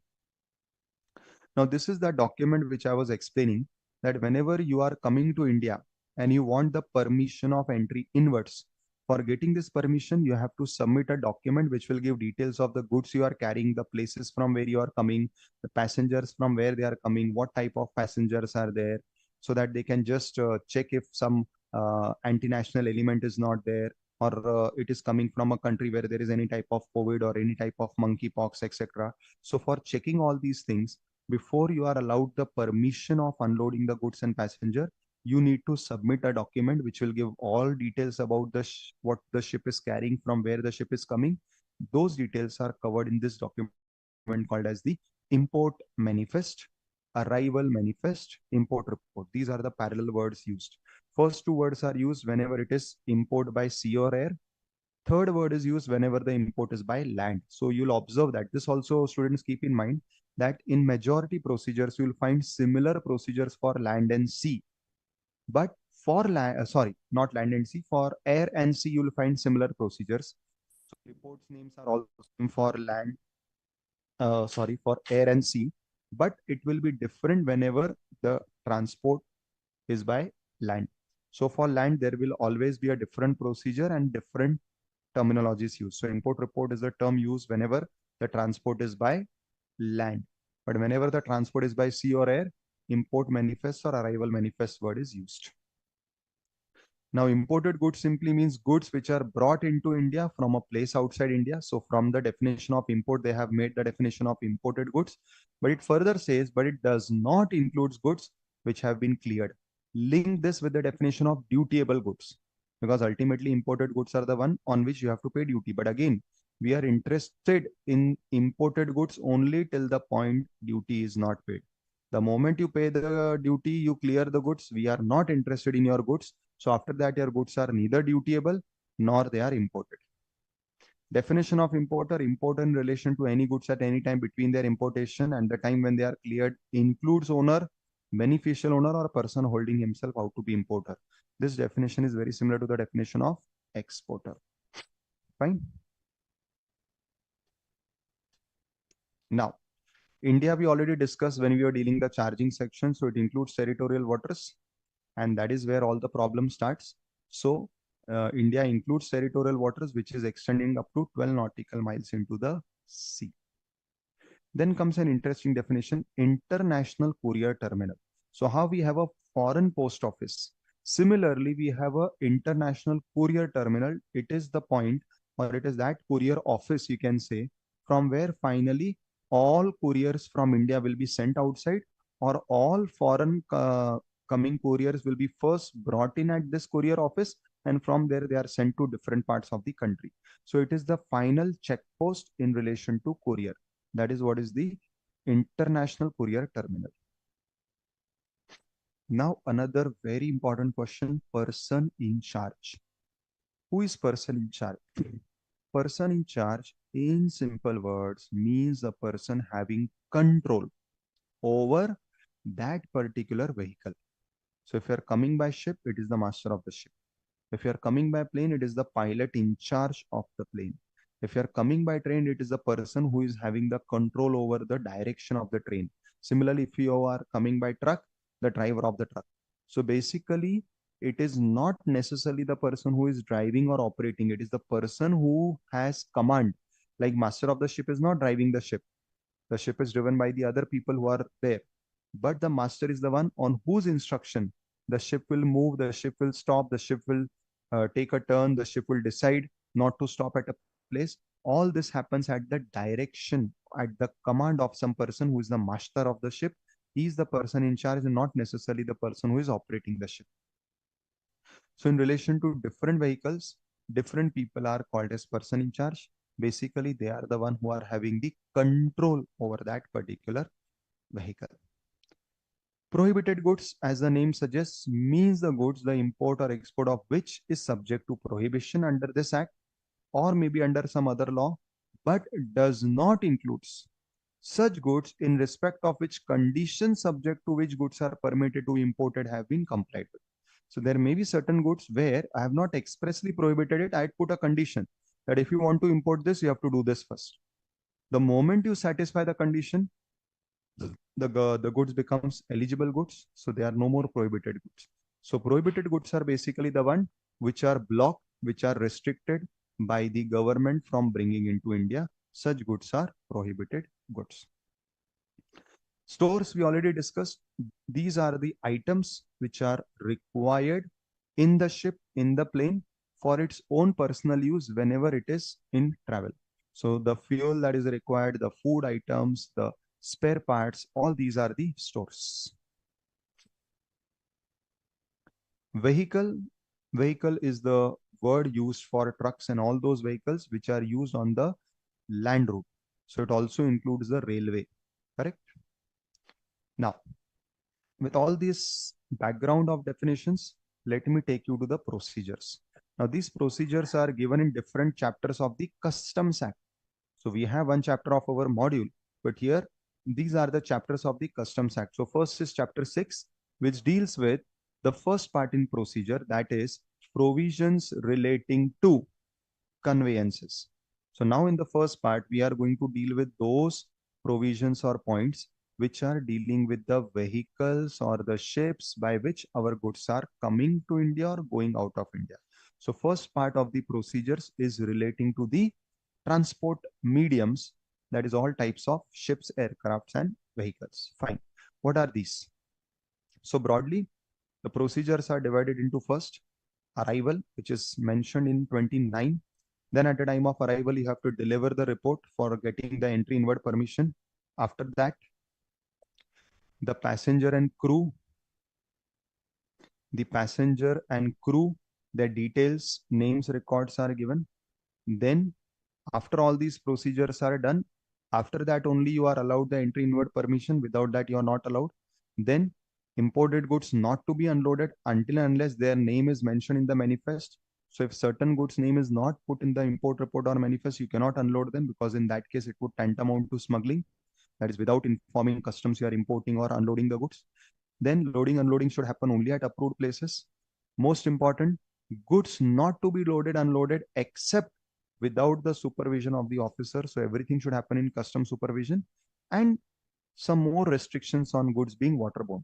So these are the various provisions covered in chapter 6 relating to the import, export, transport vehicles. Now let us go to each of these sections in detail.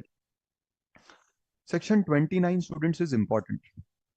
In order to ensure that all international trade happens only through government control or happens only with the government knowledge?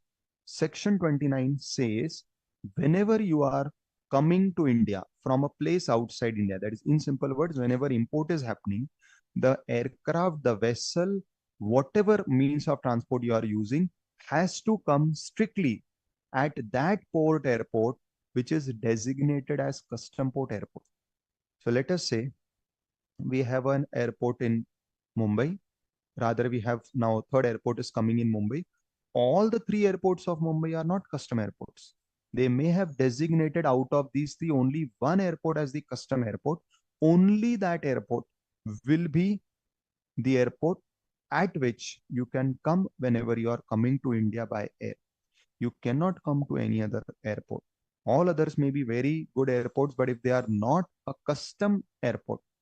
Similarly, whenever your goods are coming by ship, that is vessel, there may be multiple ports, there may be multiple entry points to the country, but in order that the government has control, in order that all the goods pass through the custom channel, it is directed in section 29 that it is your responsibility. Now, your means whose responsibility? Responsibility of person in charge, that these goods have to come strictly first at the customs port or airport. So they cannot come to any other port airport. In case they come to any other port airport, it will tantamount to smuggling. So first restriction, first condition put relating to vessels or aircrafts is the person in charge. So all this condition responsibility is on the person in charge. The person in charge of vessel, aircraft, etc. entering into India from a place shall not cause or permit the vehicle to call or land. So now it is a negative sentence. So you cannot do this. What you cannot do? Whenever you are coming to India for the first time after your arrival, or at any time while it is carrying the passengers or cargo brought into the India. So in short, whenever you are coming from outside and you are carrying any items which may be leviable to customs or on which the customs may be interested either in terms of duty or in terms of exercising any control or prohibition, then you should not. So it is a negative sentence. You should not do what? You should not land at any place other than custom port or airport. So putting it positively, you have to come to custom port airport only unless permitted by the board. Only in exceptional cases, let us say you are Prime Minister of India, you are some other gazetted officer, or you are some other country's national, like let us say Joe Biden is coming to India, or the next president, whoever it is, comes to India. Definitely they may not be having these restrictions, and that is very obvious. So for them, there could be certain relaxations. Other than that, other than what is permitted by the board, for all other cases, whenever any ship, vessel, aircraft carrying goods or passengers, whether taxable or not, see, that is not important. That the customs will decide. For you, it is compulsory to land at a custom port airport only.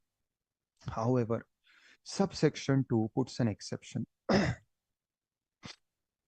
What is the exception? The exception is that when you are compelled by accident, stress of weather, or other unavoidable causes, so there is some engine problem, there is some weather problem, or something happens to a particular passenger while in journey, and at such time it is an emergency, it is an SOS condition.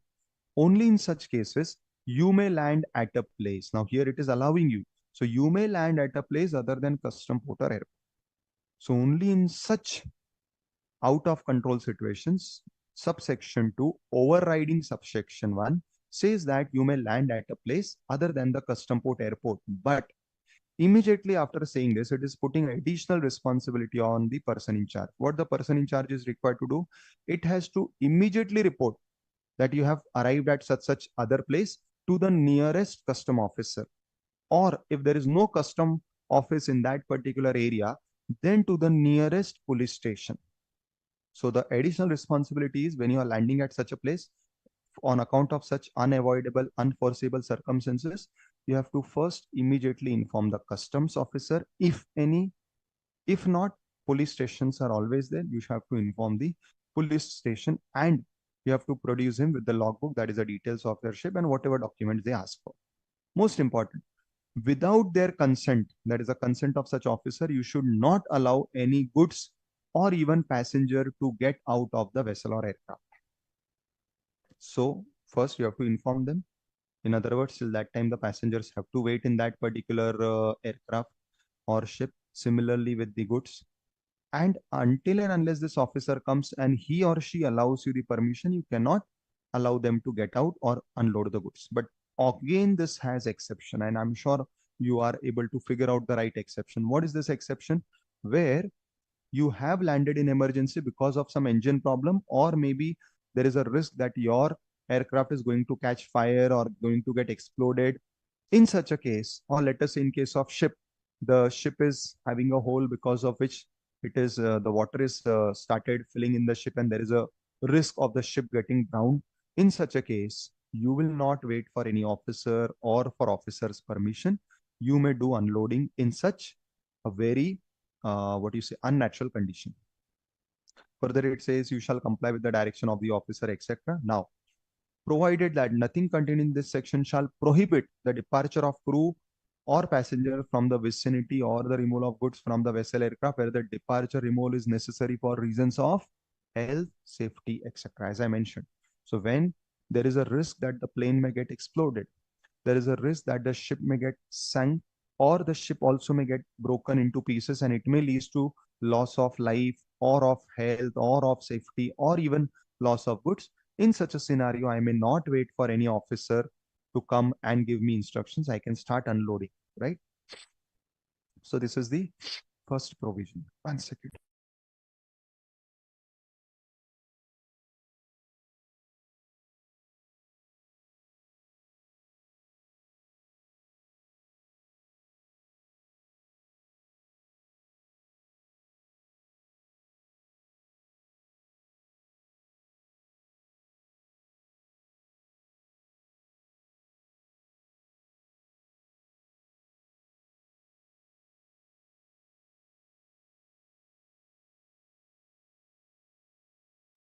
Student, just allow me 2 minutes break.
Chalo, should we continue?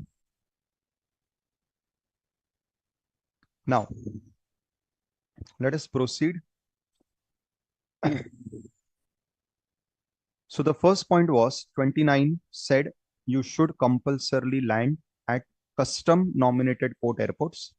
Second is, now when you want to enter and unload your goods, you need the permission of entry inwards, for which you need to first give the report to the customs, which they will assess. And if they find everything is proper, they will allow you the permission of entry inwards. This report is called as arrival manifest or import manifest in case of sea and air, and it is called as import report in case of land. So what it says, the person in charge of a vessel, that is ship or an aircraft or a vehicle carrying imported goods or export goods, or any other person as may be specified by the government in the official gazette, etc., shall, in case of a vessel or aircraft, that is for sea and air, deliver what is called as the arrival manifest, import manifest. Most important, further it is said, by presenting electronically. So it has to be done electronically, same like GST, everything is on portal, nothing is manual. And most important again, it has to be done prior to arrival, before arrival. So 2-3 things important is, one, in case of sea and air, the report that has to be delivered by the person in charge to the custom authorities is called as import manifest or arrival manifest. Second, it is electronic. Third, it is to be done prior to arrival. So that is anyways required. So before you arrive, before only you send this, let them go through the report. Then only they will allow you the permission. Further, if it is by land, that is you are coming by some truck or something, the document is called as import report, and it may be submitted within 12 hours even after arrival. So you may submit before if it is possible, or many times the truck person may not have any access to any portal, it is on the way. So it may, after arrival within 12 hours, it may deliver the report to the custom officer. Also very important here, they have not pressed on the word electronically, because many times the land ports, these are called as the land ports or the land custom stations, may not have the scope for electronic filing, because these people who are coming are truck drivers generally, who may be illiterate. So it may not be possible for them to do things online. So that is why for vehicles coming by road, there is no compulsion. Yes, if you are doing online, it is well and good. Otherwise, you can do manual also. So what you have to do, you have to submit this report in such a form and manner as may be prescribed. So there are forms given, the entire detailings are given, which is not part of our syllabus. And most important, if you fail to do so, then penalty up to 50,000 may be levied. Further, the commissioner, principal commissioner, in the case where it is not feasible to deliver the import manifest or report by presenting electronically, allow the same to delivered in any other manner. So over the start, they had mentioned that electronically is compulsory, but again, they have relaxed it. But this relaxation can be done only by commissioner, principal commissioner, not by lower level officer. Further, the person delivering the arrival manifest or report or the import report, so this part is common for all, shall at the foot thereof make a declaration.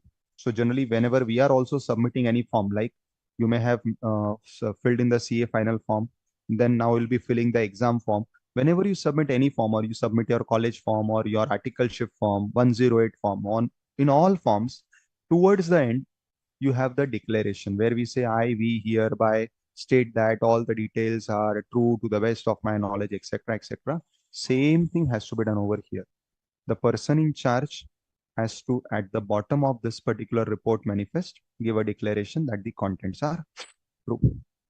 Further, the proper officer, if it is satisfied that whatever is written in the manifest, and if something is missed out or something is found to be incorrect, but that is not done with fraudulent intention, he may permit you to amend this report. So let us say you submitted the report, and at the time of physical checking, it was identified that you did not mention 10 items which are also there in your vessel or aircraft. It means your report was incomplete. Or another possibility, you mentioned the name of X, but what is found in your vehicle is Y. That is, you gave incorrect details. In either case, either your details are incomplete or your details are incorrect. It may be because of your intention to smuggle these goods, or to give a wrong declaration, that is fraudulent intention, or it may be a genuine error. So that the officer has been given the power to decide, and where he finds that there was no fraudulent intention, he will say that, okay, this report which you had submitted originally, I'm allowing you to make amendments so that we can go ahead with the final complete report. So this is the second procedure. So first was arriving, landing at the custom port airports only. Second is before arrival in case of sea and air, submitting the report, that is the import manifest. And in case of land, either before or after or within 12 days, 12 hours, you have to submit the import report. Now, another provision, which is a recent amendment, that is why it is 30A, is dealing with what? The person in charge of the conveyance that enters India from a place outside India or any other person as may be specified by the central government shall deliver to the proper officer. So what are you required to give to the proper officer? One, the passenger and crew arrival manifest before arrival in the case of aircraft vessel and upon arrival in the case of vessel. Second, the passenger name record information of arriving passenger in such form containing such particular such manner as being prescribed. So in the previous section, you are giving details of the goods you are carrying. In this report, you have to give the details of the passengers. So that is why this report is called as the passenger arrival manifest or the crew arrival manifest. So it is the report about the passengers or the people who are coming either as passengers or as the crew. Now this report should contain all detailed information about the passenger, and what type of information is required is again going to be prescribed. Again, mainly this is done from the safety perspective, both from the terrorism or anti-national angle, that anti-national element should not enter our country as passengers or as crew members. Similarly, another from the medical and health safety angle, because now in different parts of the world, there may be different problems going on, different viruses being going on. And now we do not want a condition what happened during the COVID, that because of few persons coming into India, they becoming the spreaders and the main person because of which COVID spread to all parts of India. That should not happen. So post-COVID, they have brought such restrictions that now you have to give details of the passengers and crew coming, so that again we will assess whether we are ready to take them into India, or we want to quarantine them, or we want to simply send back those people and not allow even a single person from the ship to disembark. See, it may happen that out of the entire passenger or the crew, only one or two or five people are coming from the place where there is some virus going on or some pandemic going on. Others may not be coming, but they were together for 10 or 12 or 15 days till the time this journey happened.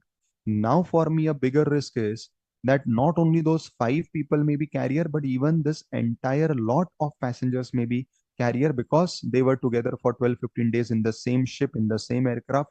They were there for hours together.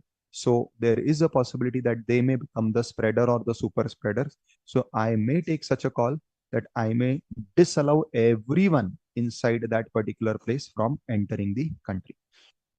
Again, where such passenger or crew arrival manifest or the passenger name record or any part thereof is not delivered to the officer within the time, then the proper officer is satisfied that there was sufficient cause, etc., etc. They may levy penalty up to 50,000. Now, 31 is simple. After doing the above procedures of submitting import report and giving the passenger manifest or passenger report, now the officer, custom officer, after checking all these reports and being satisfied that, okay, there is no problem, will give you the permission of entry inwards, which is eventually giving you the permission to unload your goods. So 31 is again negatively drafted, which says that you cannot unload the goods until this is done. So positively, you will be unloading only after the permission of entry inwards is given. So basically, even though it appears that the permission is for entry, this is what the name suggests, but technically it is the permission for not only entry, but also the permission for allowing you to unload the goods. So remember this, even though the name is appearing to be that it is allowing the aircraft or this to come inside India, but that is not the case. It is actually allowing them to unload the goods, unload the passengers. I hope this is clear. Next, Imported goods not to be unloaded unless mentioned in the arrival manifest or arrival report. Again, same point.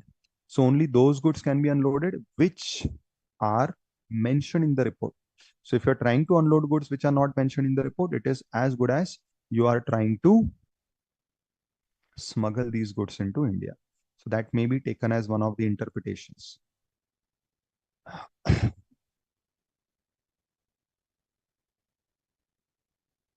Okay, perfect. 1 to 2 of 2 entries. Okay, so there is nothing here also. So students, I hope it is clear up to this point.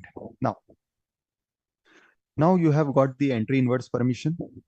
Now what? Now relating to unloading, it is saying loading, unloading both will happen at approved places only. So you cannot unload the goods at the place which is not meant for that, because again, there is a chance that it may get uh, somebody may steal it from there. It may get lost from there, or the place may not be properly secured, so it may get smuggled from there. So this provision says that loading should happen only at the designated places, which the port authorities will inform you, and the person in charge of the vehicle is obligated to do that. Next, goods not to be unloaded except under the supervision of customs. So again, unloading should happen only when the custom officers are present. Now, by chance, if the day is a holiday and you want to unload the goods, first answer is unloading cannot happen because custom officers are not there. But second, let us say your goods are perishable or there is some urgency. Now you can request or make an application to the custom officer, custom department, and they will appoint officers even on holidays or even after the regular daily time, that is in overtime, for which obviously you have to pay extra charges, and then you may unload the goods in their supervision. But for that, you need to take the permission. The next part is restriction on goods being waterborne.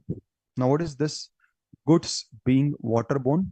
It means it is carrying the goods in water. Now, what is this? Let us understand. See, a ship which has come to India and it is an international ship, the length of the ship is in kilometers. The width of the ship is also in kilometers. That huge a transport ship is. Now, we all have studied science, and if you know some basics of science, the more bigger anything, also the bottom has to be that much big so that it will have a proper balance. So this is the physics science. Now, a ship which is huge also is to that extent deeper below also. So even it's like how you can see the ship up, it may run into floors, it may run into stories like all these cruise ships. In the similar fashion, the bigger the ship, the heighted the ship is, to that extent, the lower part of the ship is also that deep. Now, it may happen that in case of such huge ships, in some case, whenever the ship is coming to a particular country, the airport where the ship wants to come may not be having that much deep waters. So maybe the water near the port may be shallow. It may not be sufficient or it may not be appropriate for that ship to come up to the port, because if it comes, it may get stuck. Now, if you are following news, you'll find such examples at various places where the ship gets stuck in a particular place, obviously causing a lot of damage to the ship itself, loss of the goods, and also at that times contamination of the water. If the once one of the ships got stuck near the Bombay this port, it wasn't a port, it was other what do you say, the coastal part, but it was carrying oil. So the entire oil spilled in the water and it caused huge contamination of the water. The entire sea, food, flora, fauna, all the sea animals, everything was destroyed. And for months after that, we could see dead animals, dead fishes, dead different sea animals coming to the shore, lying dead because of that oil contamination. So there are so many problems. Now the point is, if such a ship is there, which is required for long distance transport, you require huge ships which will have the bottom of the ship going deep inside, and the water is shallow near the port. So practically what will happen? Practically, it so happens that in such cases, the ships are made to wait or park themselves or berth themselves at a distance from the port where the water is very deep. Against this may be long distance, which may be running into kilometers. So it may happen that if you are standing at the port deck, you may not be able to see the ship because the ship is waiting so much deep in the sea. But you want to get the goods also because the ship has bought goods belonging to your port.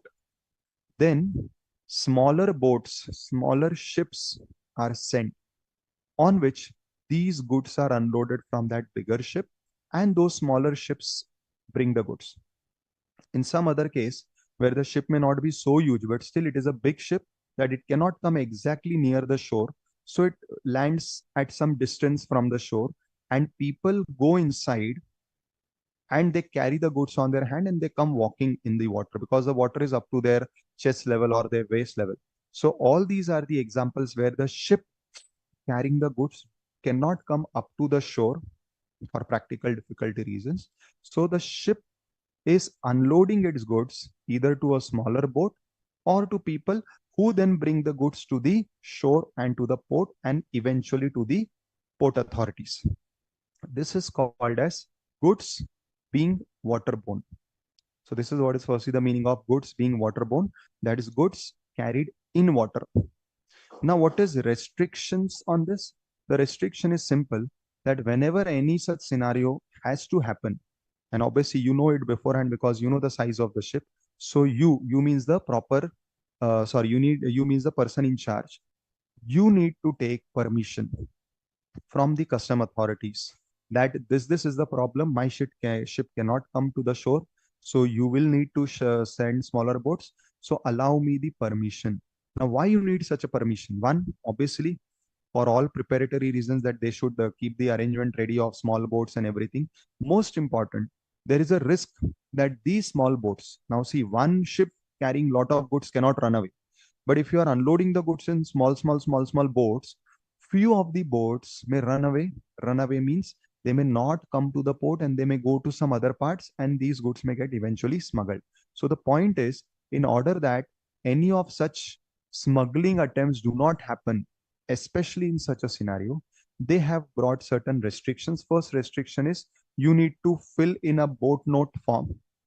Obviously, this form is what you are giving a declaration that you take the responsibility that all goods will be safely coming to the port and under the authority of the customs.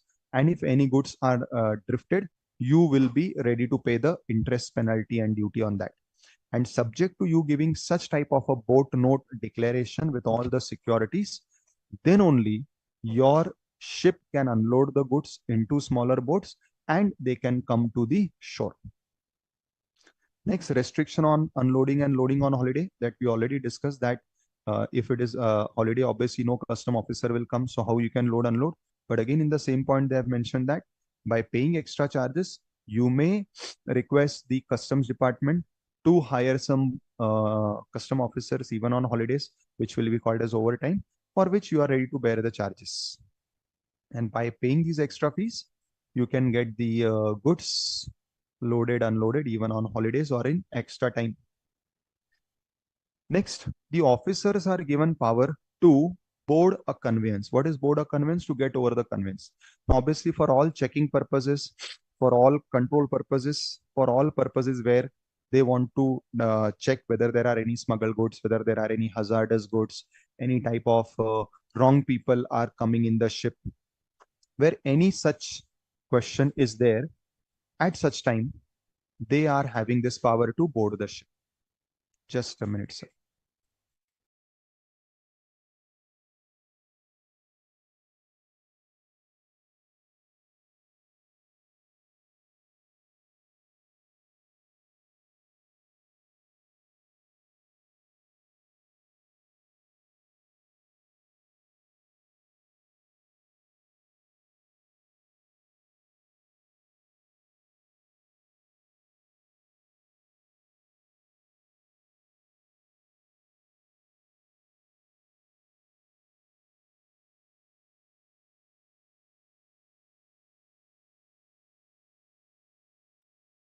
Students, you have any question in this? Students, you have any question in this? All these procedures. See, these are the most, you can say, dry provisions, but I'm sure you are able to understand all of this, even though they may sound technical because there are many technical terms, some very new and procedures such which we have never come across because इसके पहले कभी काम ही नहीं पड़ा ऐसा कुछ देखने का सुनने का, but I'm sure you are able to connect with everything, right? Yes, other students also, Mamta, Milind, Nilay, Punam, Vignesh, please you're also unmute like how Jeannie does. Whatever questions you have, please feel free to ask. Allow me also that special opportunity to hear your voice.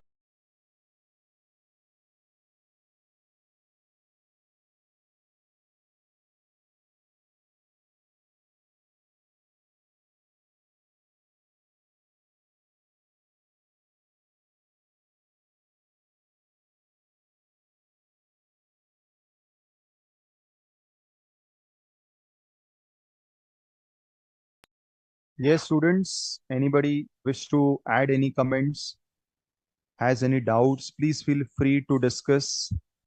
Let it be more interactive. Let me also understand how much you are able to connect with the topic, with my explanation. Anybody wants to add anything, please feel free to add your points. If you have any suggestions on any point, please let me know so that we can better the class. It's fine, students? Great.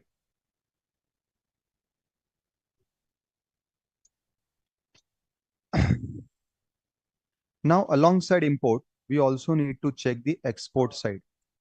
Now, export, as far as export is concerned, the procedures are same. The only difference is in case of import, first the goods come outside, then you take the entry inward permission, then they are unloaded, they go to the port trust authorities, they are kept with them, you file bill of entry, you get the goods cleared. In case of export, same thing happens, but it happens in the opposite sequence. You're from India, you take the goods to the port, you want to export them to Canada, to US, to Brazil, etc. You first file the shipping bill or the bill of export, that is the application. Custom will assess the goods and they will make the final order that yes, you can export. If there is any export duty, they will ask you to pay. Once you pay the export duty, they will give the permission that okay, your goods are good to export. Now you load the goods on the ship.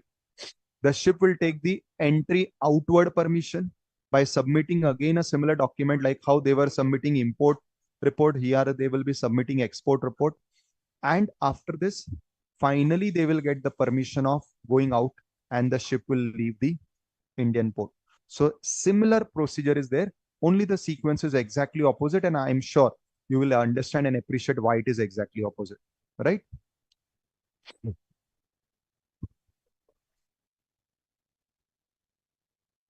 Now, first is power to require production of documents and ask questions. This is a generic power.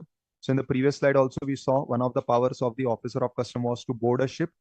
Similarly, this is the power of the officer to ask for any documents or ask any questions verbally. So wherever the officer wants more information,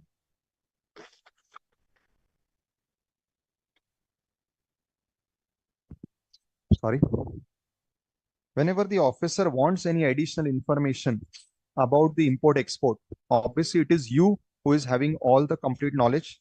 So you are the one whom the officer will ask. So this particular section gives the officer the power to one, ask you to give certain documents and also to ask certain questions which you are supposed to answer. Now, when it comes to export procedure, what is the procedure? Export goods not to be loaded until and unless outward permission granted. So like how unloading could happen only after getting the entry inward permission, similarly loading will happen only after getting the entry outward permission. Then export goods not to be loaded unless duly passed. So obviously first, before all this, you'll have to get it passed from the customs. How you will get it passed from the customs? You will file the shipping bill. Customs will do the assessment. If by chance there is any duty, it will inform you. Generally, there is no. But if there is any duty, you need to pay the duty, and only then your goods will be passed or eligible for export. If there is no duty, they will just check for all restrictions, whether there are any restrictions on export. If not, the officer will duly pass and your goods will be allowed to be exported. Similar to import manifest, there is export manifest. So once these goods are passed, they are loaded on the ship as per the above two conditions. Now, before the ship leaves India, it will have to give a report to the custom officer that, okay, total we are carrying all these goods. These goods are bound for these different countries. Again, the customs will check whether there are any restrictions, there are any trade restrictions with any particular country, any type of sanctions and all. And after satisfying all this, the officer will say that, okay, I have checked your manifest report. It is good to go. And it will allow the permission, that is the let export order, and the ship will be allowed to leave the country. Again, similar to import manifest and import report. In case of export, it is export manifest or export report. Again, the export manifest word is used whenever it is sea or air, and export report word is used whenever it is land. Again, once you have filed this report, if there is any incompleteness or any incorrectness, the officer may allow you to amend if it feels that there was no fraudulent intention. Also, where you have failed to deliver it in time, there could be a penalty up to rupees 50,000. So this is common. Everything is similar to import, except that the sequence is opposite.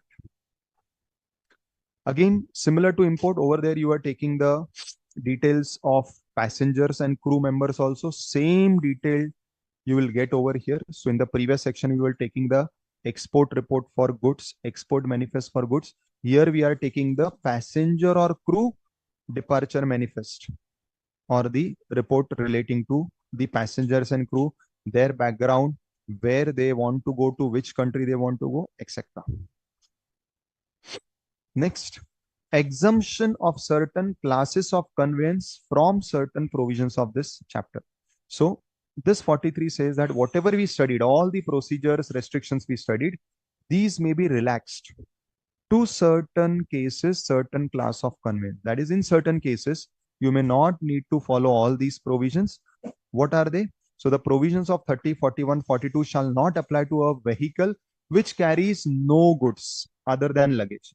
So if there is any vehicle which is not carrying any goods as such, it is only carrying the luggage, you need not comply with some of the above provisions. Similarly, the central government may, by notification in the official gazette, exempt the following class of conveyance from all of the provisions. One, conveyance belonging to our government or foreign government, or vessels, aircraft which temporarily entered India by reason of emergency, for emergency landing or any such purposes they had come. So for them, obviously, you need to relax the procedure, because they will never submit you any type of import report, or they do not want the permission of unloading. So for them, all these conditions are relaxed.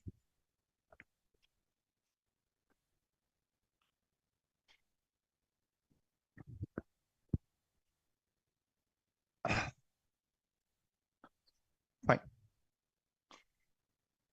Finally, for export, they have mentioned that no conveyance to leave without written order.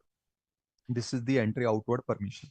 So after you have complied with all the conditions, goods are clearly assessed, proper loading is done, export report is filed, passengers export report is filed, and everything is found to be proper, the custom will give them the final permission that, okay, now the ship can leave India. This is the entry outward permission. Now, no such order will be given until one, he has answered all questions put to him by the custom officer. Two, you have complied with provision of 41, that is giving export manifest, and also the export manifest of the passenger. All the shipping bill of export, everything, etc., has been properly filed with the customs. All duties which are applicable, if any, generally there are no, but if any, they have been properly paid, or the payment has been secured by guarantee and security. The person in charge of the conveyance has satisfied the officer that no penalty is leviable under any of the sections. And in any case where goods have been loaded without payment of export duty or in contravention, then such goods have been unloaded, or the commissioner, assistant, deputy, etc. is satisfied it is not practical to unload, the person in charge has given an undertaking along with some security that he will follow the compliances, whatever given. So these are some of the requirements. If all these are satisfied, the custom officer will give you the final permission that you can leave India. If a ship tries to leave India without satisfying this, it will again be tantamount that the ship is getting into some illegal activity like smuggling, like intentionally taking goods outside India without proper checking and proper custom procedures, and it is bound to be detained and proper legal actions taken. Now we come to the clearance procedure. So up till now, what we were discussing was some conditions, restrictions relating to the ship's vessel aircraft, what they can do, what they cannot do, and what is the entire procedure, right? Starting from first taking the permission till unloading the goods and even leaving India. Now we come to the second part, that once your goods are unloaded, now everything is in India. Now what is the next step? After your goods have been unloaded, they will go to the port trust. This is what I explained at the start also today and in my first lecture also. Once your goods are unloaded by the ship, the responsibility of person in charge is over. He may take his ship and go back. Now the goods come into the control of Indian authorities, but they are generally kept with a person called as the port trust authorities. He is also called as the custodian of the goods. As you know the meaning of the word custodian, the caretaker. So until these goods are cleared by you, by the importer or any person on your behalf, these goods are under the control, under the custody of this person who is the custodian. So now we are on the second part of the import procedure. First part of the import procedure was relating to arrival of ship, giving all types of documents, loading, unloading, restriction, etc. Now that is all done. Now we are on the second part. Now the goods are unloaded. Maybe the ship has left. How these goods would be cleared, that is what we are going to deal with. So first chapter is 44 section. It says that this chapter not to apply to baggage and postal articles. This we studied, saw in the start also, that many of these procedures may not apply to baggage. They may not apply to stores. They may not apply to postal articles. Why? Because for them, certain special procedures have been designed. So even this clearance procedure, what we are studying, is not applicable to baggage and post. Fine. Now, what is the procedure? Now, remember one thing, where are we standing? Your goods have been unloaded. They have been unloaded under the custom supervision. They have been unloaded at the approved places. Maybe the ship has left. The responsibility of the person in charge is now over. Now it is the turn of the authorities at our port to take the charge. So section 45 comes into play. It says that restriction on custody and removal of the imported goods. So now the goods are at the port. Now, once they are unloaded at the port, they get into the custody of the custodian. And this custodian is generally the person who is the port trust authority. So what it says, save as otherwise provided in any law for the timing in force, all imported goods unloaded in a custom area shall remain in the custody of such person as may be approved. So once they are unloaded, they go into the custody of the person. Who is this person? This person is the port trust authority. Now, the person having the custody, that is the port trust authority, and now onwards we will call them the custodian. The person having the custody of any imported goods in a custom area, whether under provisions of subsection 1 or under any other law for the timing in force. Now, this is his responsibility. What? Shall keep a record of such goods and send a copy thereof to the proper officer. So the first responsibility put is that you have to keep records, that is maintain a proper stock account, and time to time send a copy to the custom officer who is a proper officer. Second, shall not permit such goods to be removed from the custom area or otherwise except under and in accordance with the permission of the proper officer. So now the goods are in your custody. You will remove these goods only when the custom officer gives you the direction. You cannot remove without that. Next, notwithstanding anything contained in any law for that I mean force, if any imported goods are pilfered. Now remember that chapter where we dealt with the levy part. Over there we saw if there is pilferage. Section 13 was dealing with that. What did that section 13 said? That if there is any pilferage, you as importer are not responsible. Means you don't have to pay import duty on the pilfered goods, but then somebody has to pay. Who is this somebody? It is this custodian. So what it says, if any imported goods are pilfered after unloading thereof in the custom area while in the custody of this person who is mentioned in subsection 1, that is a custodian, that person shall be liable to pay the duty at the rate prevailing on the date of delivery of import manifest, import report, etc., etc.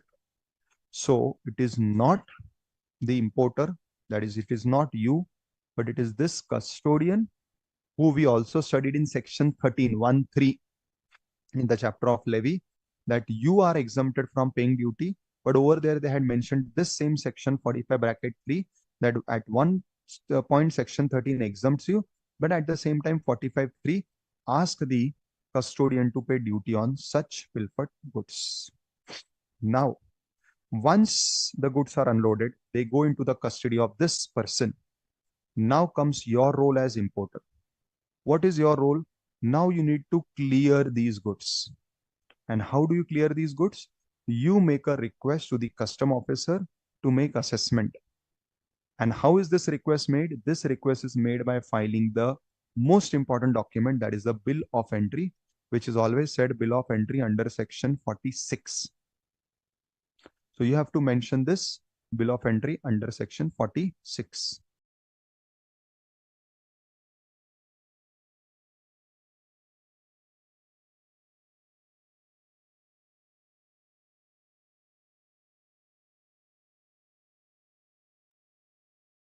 So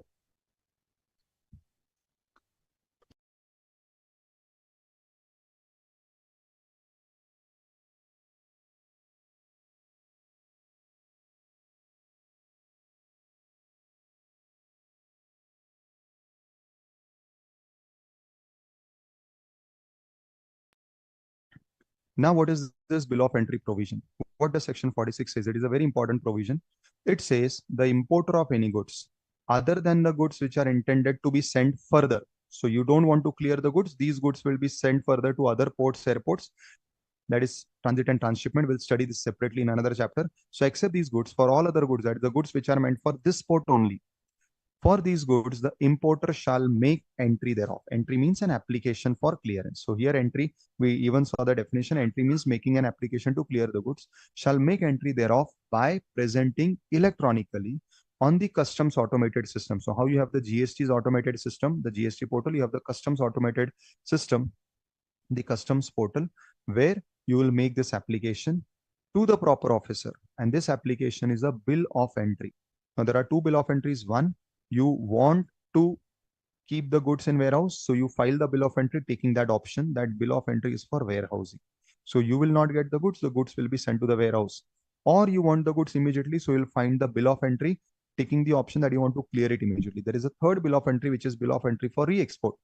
So the goods which have come at this port, you don't want to bring it into India because you have purchased it for trading and you want to send it to some other country. So you will take the third option, which is bill of entry for re-export. So within the bill of entry, you have multiple options.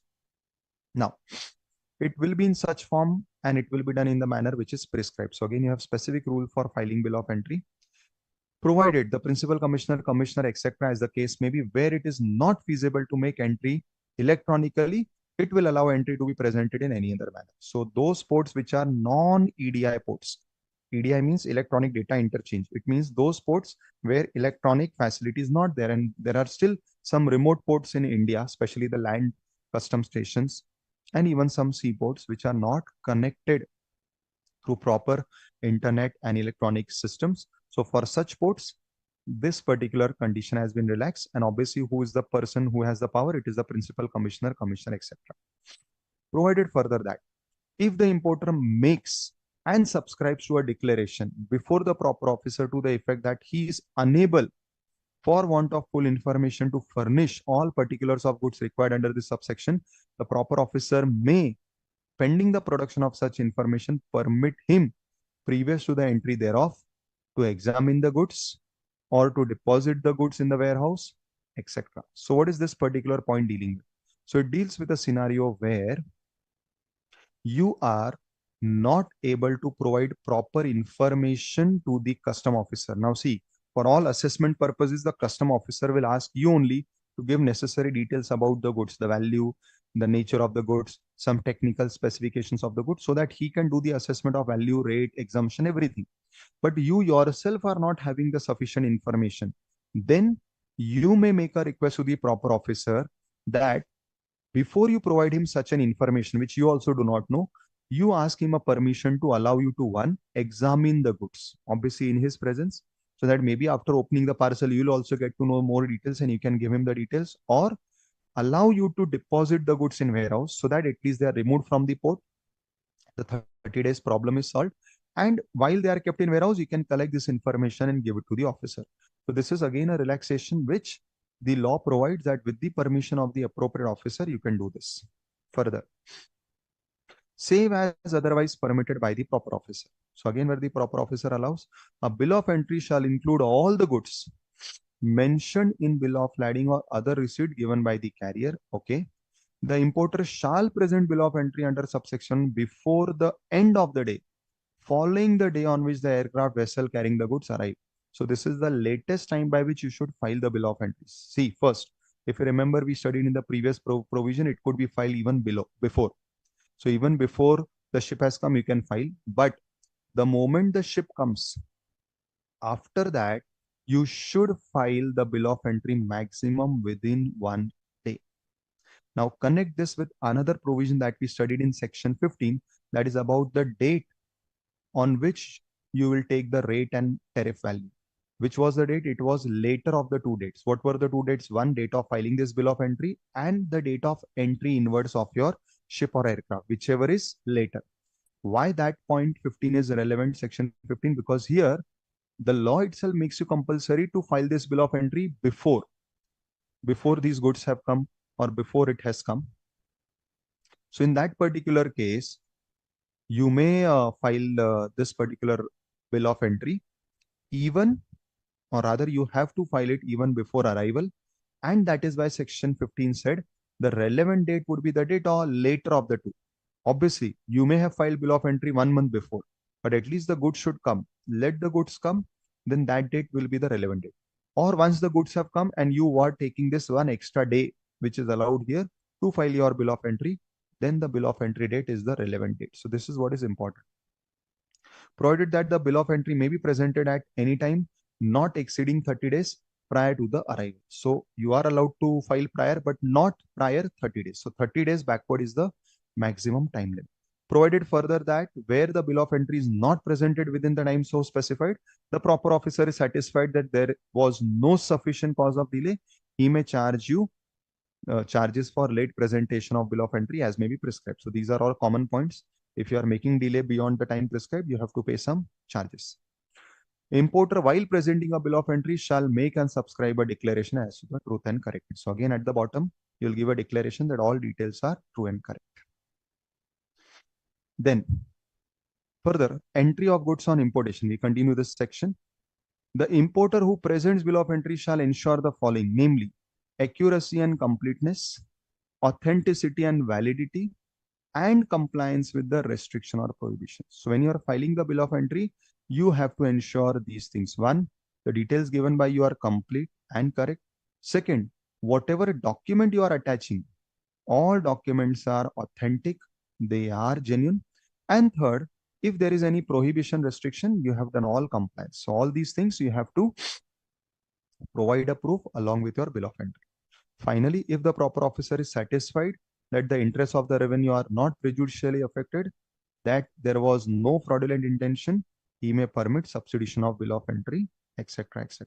So wherever you want to substitute, means you originally filed bill of entry for home consumption, now you want to change for warehousing or vice versa, you can do so by again requesting the officer, and he will allow you if he finds that there is no wrong intention and it is not going to affect the government or the revenue. Then, now after filing bill of entry, let us say you have ticked the column of home consumption. It means you do not want to keep the goods in warehouse, you want to clear it immediately. Then 47 is applicable. What it says, after you have done this, there will be assessment. We will go to the assessment chapter separately. It is a separate procedure. After assessment is done, they will inform you the duty which you have to pay. Once you pay, you can clear the goods. This is what 47 says.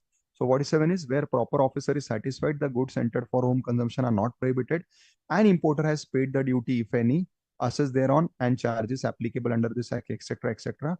He will make an order permitting clearance of goods for home consumption. So once you have paid the duty and he's satisfied that everything is proper, he will allow you to take your goods, which is also called as pass out of custom charge order. So he'll give you this order whereby you can take the goods along with you. Further, what this section says, the importer shall pay the import duty on the date of presentation of bill of entry in case of self-assessment or within 1 day from the date on which the bill of entry is returned to him by the proper officer for payment of duty in case of assessment, reassessment, etc. So again, now this is slightly different from GST and income tax. In GST and income tax, there is only self-assessment. And that is you have to assess your duty yourself. You have to pay your tax yourself. In income tax also, GST also, that is there is self-assessment. But in case of customs, you will find that besides self-assessment, there is one self-assessment, other there is assessment by the officer. So if you are doing self-assessment, then you should have paid the duty on the date of filing bill of entry, because now you have already done the assessment. So you pay the duty and then only you file your bill of entry. But where the assessment is to be done by the officer, obviously the payment will happen after his assessment is complete. So they have given you one extra day after the date of his assessment. Then in case of deferred payment under proviso to subsection 1, from such due date, etc., etc., you may ignore this. So there, this point is basically about interest. So wherever you are making payment late, you'll have to obviously pay interest. Interest will vary between 10% to 36%. So they are giving a range between 10 to 36. Presently, the rate is, I think, 24. Next, provided that the central government may by notification in the official gazette specify the class or classes of importer who shall pay such duty electronically, fine. Provided further that where the bill of entry is returned for payment of duty before commencement of the Customs Amendment Act and the importer has not paid such duty before such commencement, the date of return of such bill of entry shall be deemed fine. So this is an old part related provision, not relevant for us. Provided also that if the board is satisfied that it is necessary in the public interest so to do, it may, by order for reasons to be recorded, waive the whole or any part of the interest under this section. So we just saw here that there would be interest if there is any delay at your end. But again, this part says that the board has power even to waive the interest. So fine. These are some procedural clarifications given. Now, next part. This is what we had been discussing earlier also. Procedure in the case goods are not cleared or warehouse or transhipped within 30 days after unloading. So we were discussing this right from the start, that the law has provided you maximum 30 days. 30 days for doing what? 30 days for removing the goods from port trust. One, for home clearance, that is to take away, or re-export, or remove it from here and keep it in warehouse, or transit and transship. What is transit and transship? That is sending it to other port if it is belonging to other port. Now, any of these things, whether clearance, whether warehousing or transshipment, has to be done within 30 days. Now see, what is the logic of this 30 days? The logic is very simple. Like you, there are multiple ships which are continuously calling on this port that they also want to come. They also want to unload the goods. Now the port has limited space.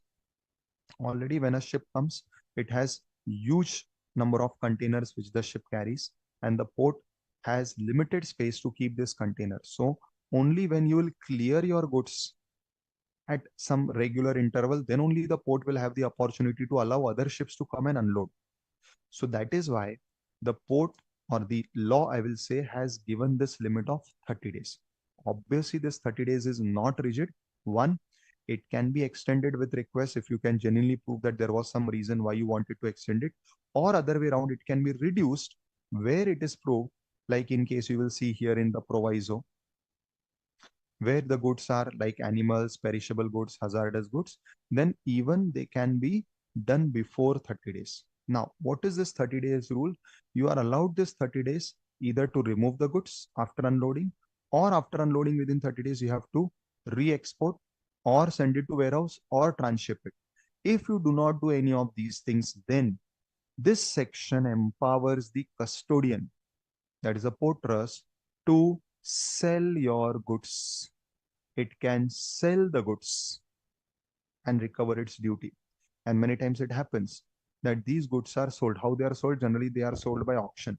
And that is why, if you know, even in some movies, this has been shown that this is the business of few people, that they wait for such auctions and they go to the auction, and from auction, they buy the goods. What is the benefit of that?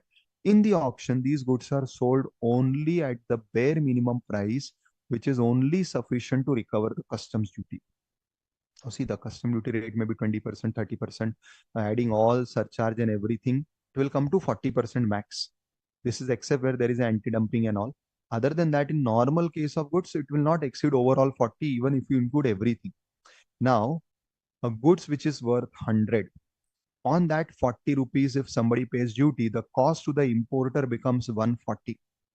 But if the importer has not turned up to clear the goods within 30 days, then these goods are auctioned and they are sold at 40 only, because the customs wants to recover their customs duty. So they will not go for beyond 40. Yes, in auction, if there is high bidding, that is a different thing.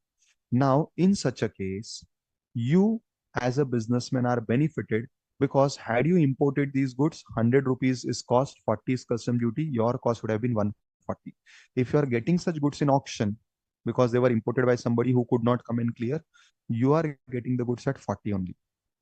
Many times you may get even below 40, because let us say the goods are such that nobody is ready to bid, and then you make an offer, because see, they are bidding, customs has proposed the amount of 40 because that is their tax, but you say no, no, these goods nobody is taking and I also don't require, but I want to take it as scrap, give it to me for 12, 15, 20 something.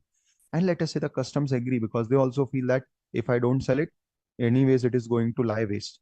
So there is a possibility that in case of some exceptional goods, you may get it even below 40.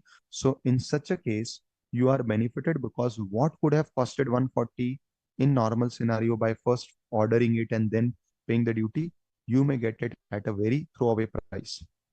That is why many people keep a track of these auction dates, and they are present there either themselves or through their agents and representatives, whereby they take advantage by buying certain goods, certain otherwise costly goods, which they get at such throwaway prices, and then they bring and sell it into India in a legal manner. So this is how this section actually becomes a business model for some of the people.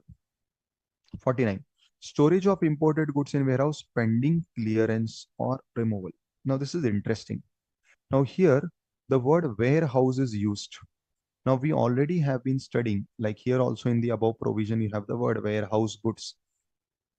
But these warehouse goods are the one which you have specifically asked the custom people to remove it from the port trust and keep it in warehouse. And maybe in future, within 1 year time or 3 years time, whatever is the time limit allowed, you will go and clear the goods whenever required. That is warehouse goods following the warehousing procedure. Here it is something else. Here, interestingly, these are the goods which are kept in warehouse, but they are not warehouse goods. We call this part as, listen carefully, warehousing without warehousing. So this section is in simple language called as warehousing without warehousing. Now, what is this? So basically in this, you are keeping the goods in warehouse. So to this extent, it is warehousing. But when I'm saying warehousing without warehousing, what is without warehousing? Without following the warehousing procedures, which we are going to study in the next lecture. So there is a detailed procedure given that if you want to remove your goods from the port trust, but don't take it home by paying the duty and keep it in warehouse, which you are allowed to as per the custom provisions, you have to follow some procedures by filling that bill of entry of warehousing, then giving 3 times the duty bond, etc., etc. That is warehousing by following the warehousing provision, that is proper warehousing of goods. Here, it is a temporary arrangement where either there is no sufficient space at the port trust, one, or that 30 days time is expiring and you just need some extra time, for which I mentioned here also that with permission you can do that. You can even exceed that 30 days, obviously with permission, but the port trust will say, see, that is your lookout. If customs wala is allowing you to exceed 30 days and clear it in next 10-15 days, it is between you and custom wala, but I want my port clear because the next ship is coming. So what you do is, with customs permission only, you remove the goods from the port trust because they need the space, and you keep it in the custom warehouse. So the goods are now actually going to the custom warehouse, but you are not giving the 3 times duty bond. You are not filling in the bill of entry of warehousing. Again, for removing, you are not going to fill the X bond bill of entry. Means you are not following the warehousing procedure. So they are temporarily kept in warehouse till the time you actually can fulfill or follow the regular procedure of clearance. You pay the duty and you clear the goods. So that is what is this 49. So what is given? C. In case any imported goods, whether dutiable or not, entered for home consumption. So you want to actually clear. The assistant commissioner, deputy commissioner, etc. satisfied on application of importer that the goods cannot be cleared within reasonable time. In the case of imported dutiable goods entered for warehousing, assistant commissioner, deputy commissioner is satisfied on application of importer that the goods cannot be removed for deposit in a warehouse within reasonable time. The goods may, pending clearance or removal as the case may be permitted to be stored in warehouse for a period not exceeding 30 days. So for some reason where you cannot clear it immediately, so now you are seeking permission that allow me to keep it in warehouse for a few days so that I can comply with the pending whatever, let us say, tax payment I need to do, but I'm not having sufficient money. I'll be getting money in next 4, 5, 10 days.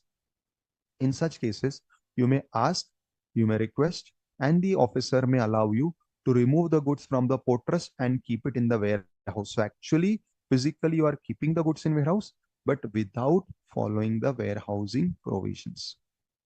That is what is 49, warehousing without warehousing. So with this, students, we have completed the entire import procedures, especially the procedures one relating to conveyance, and then secondly, the procedures relating to clearance.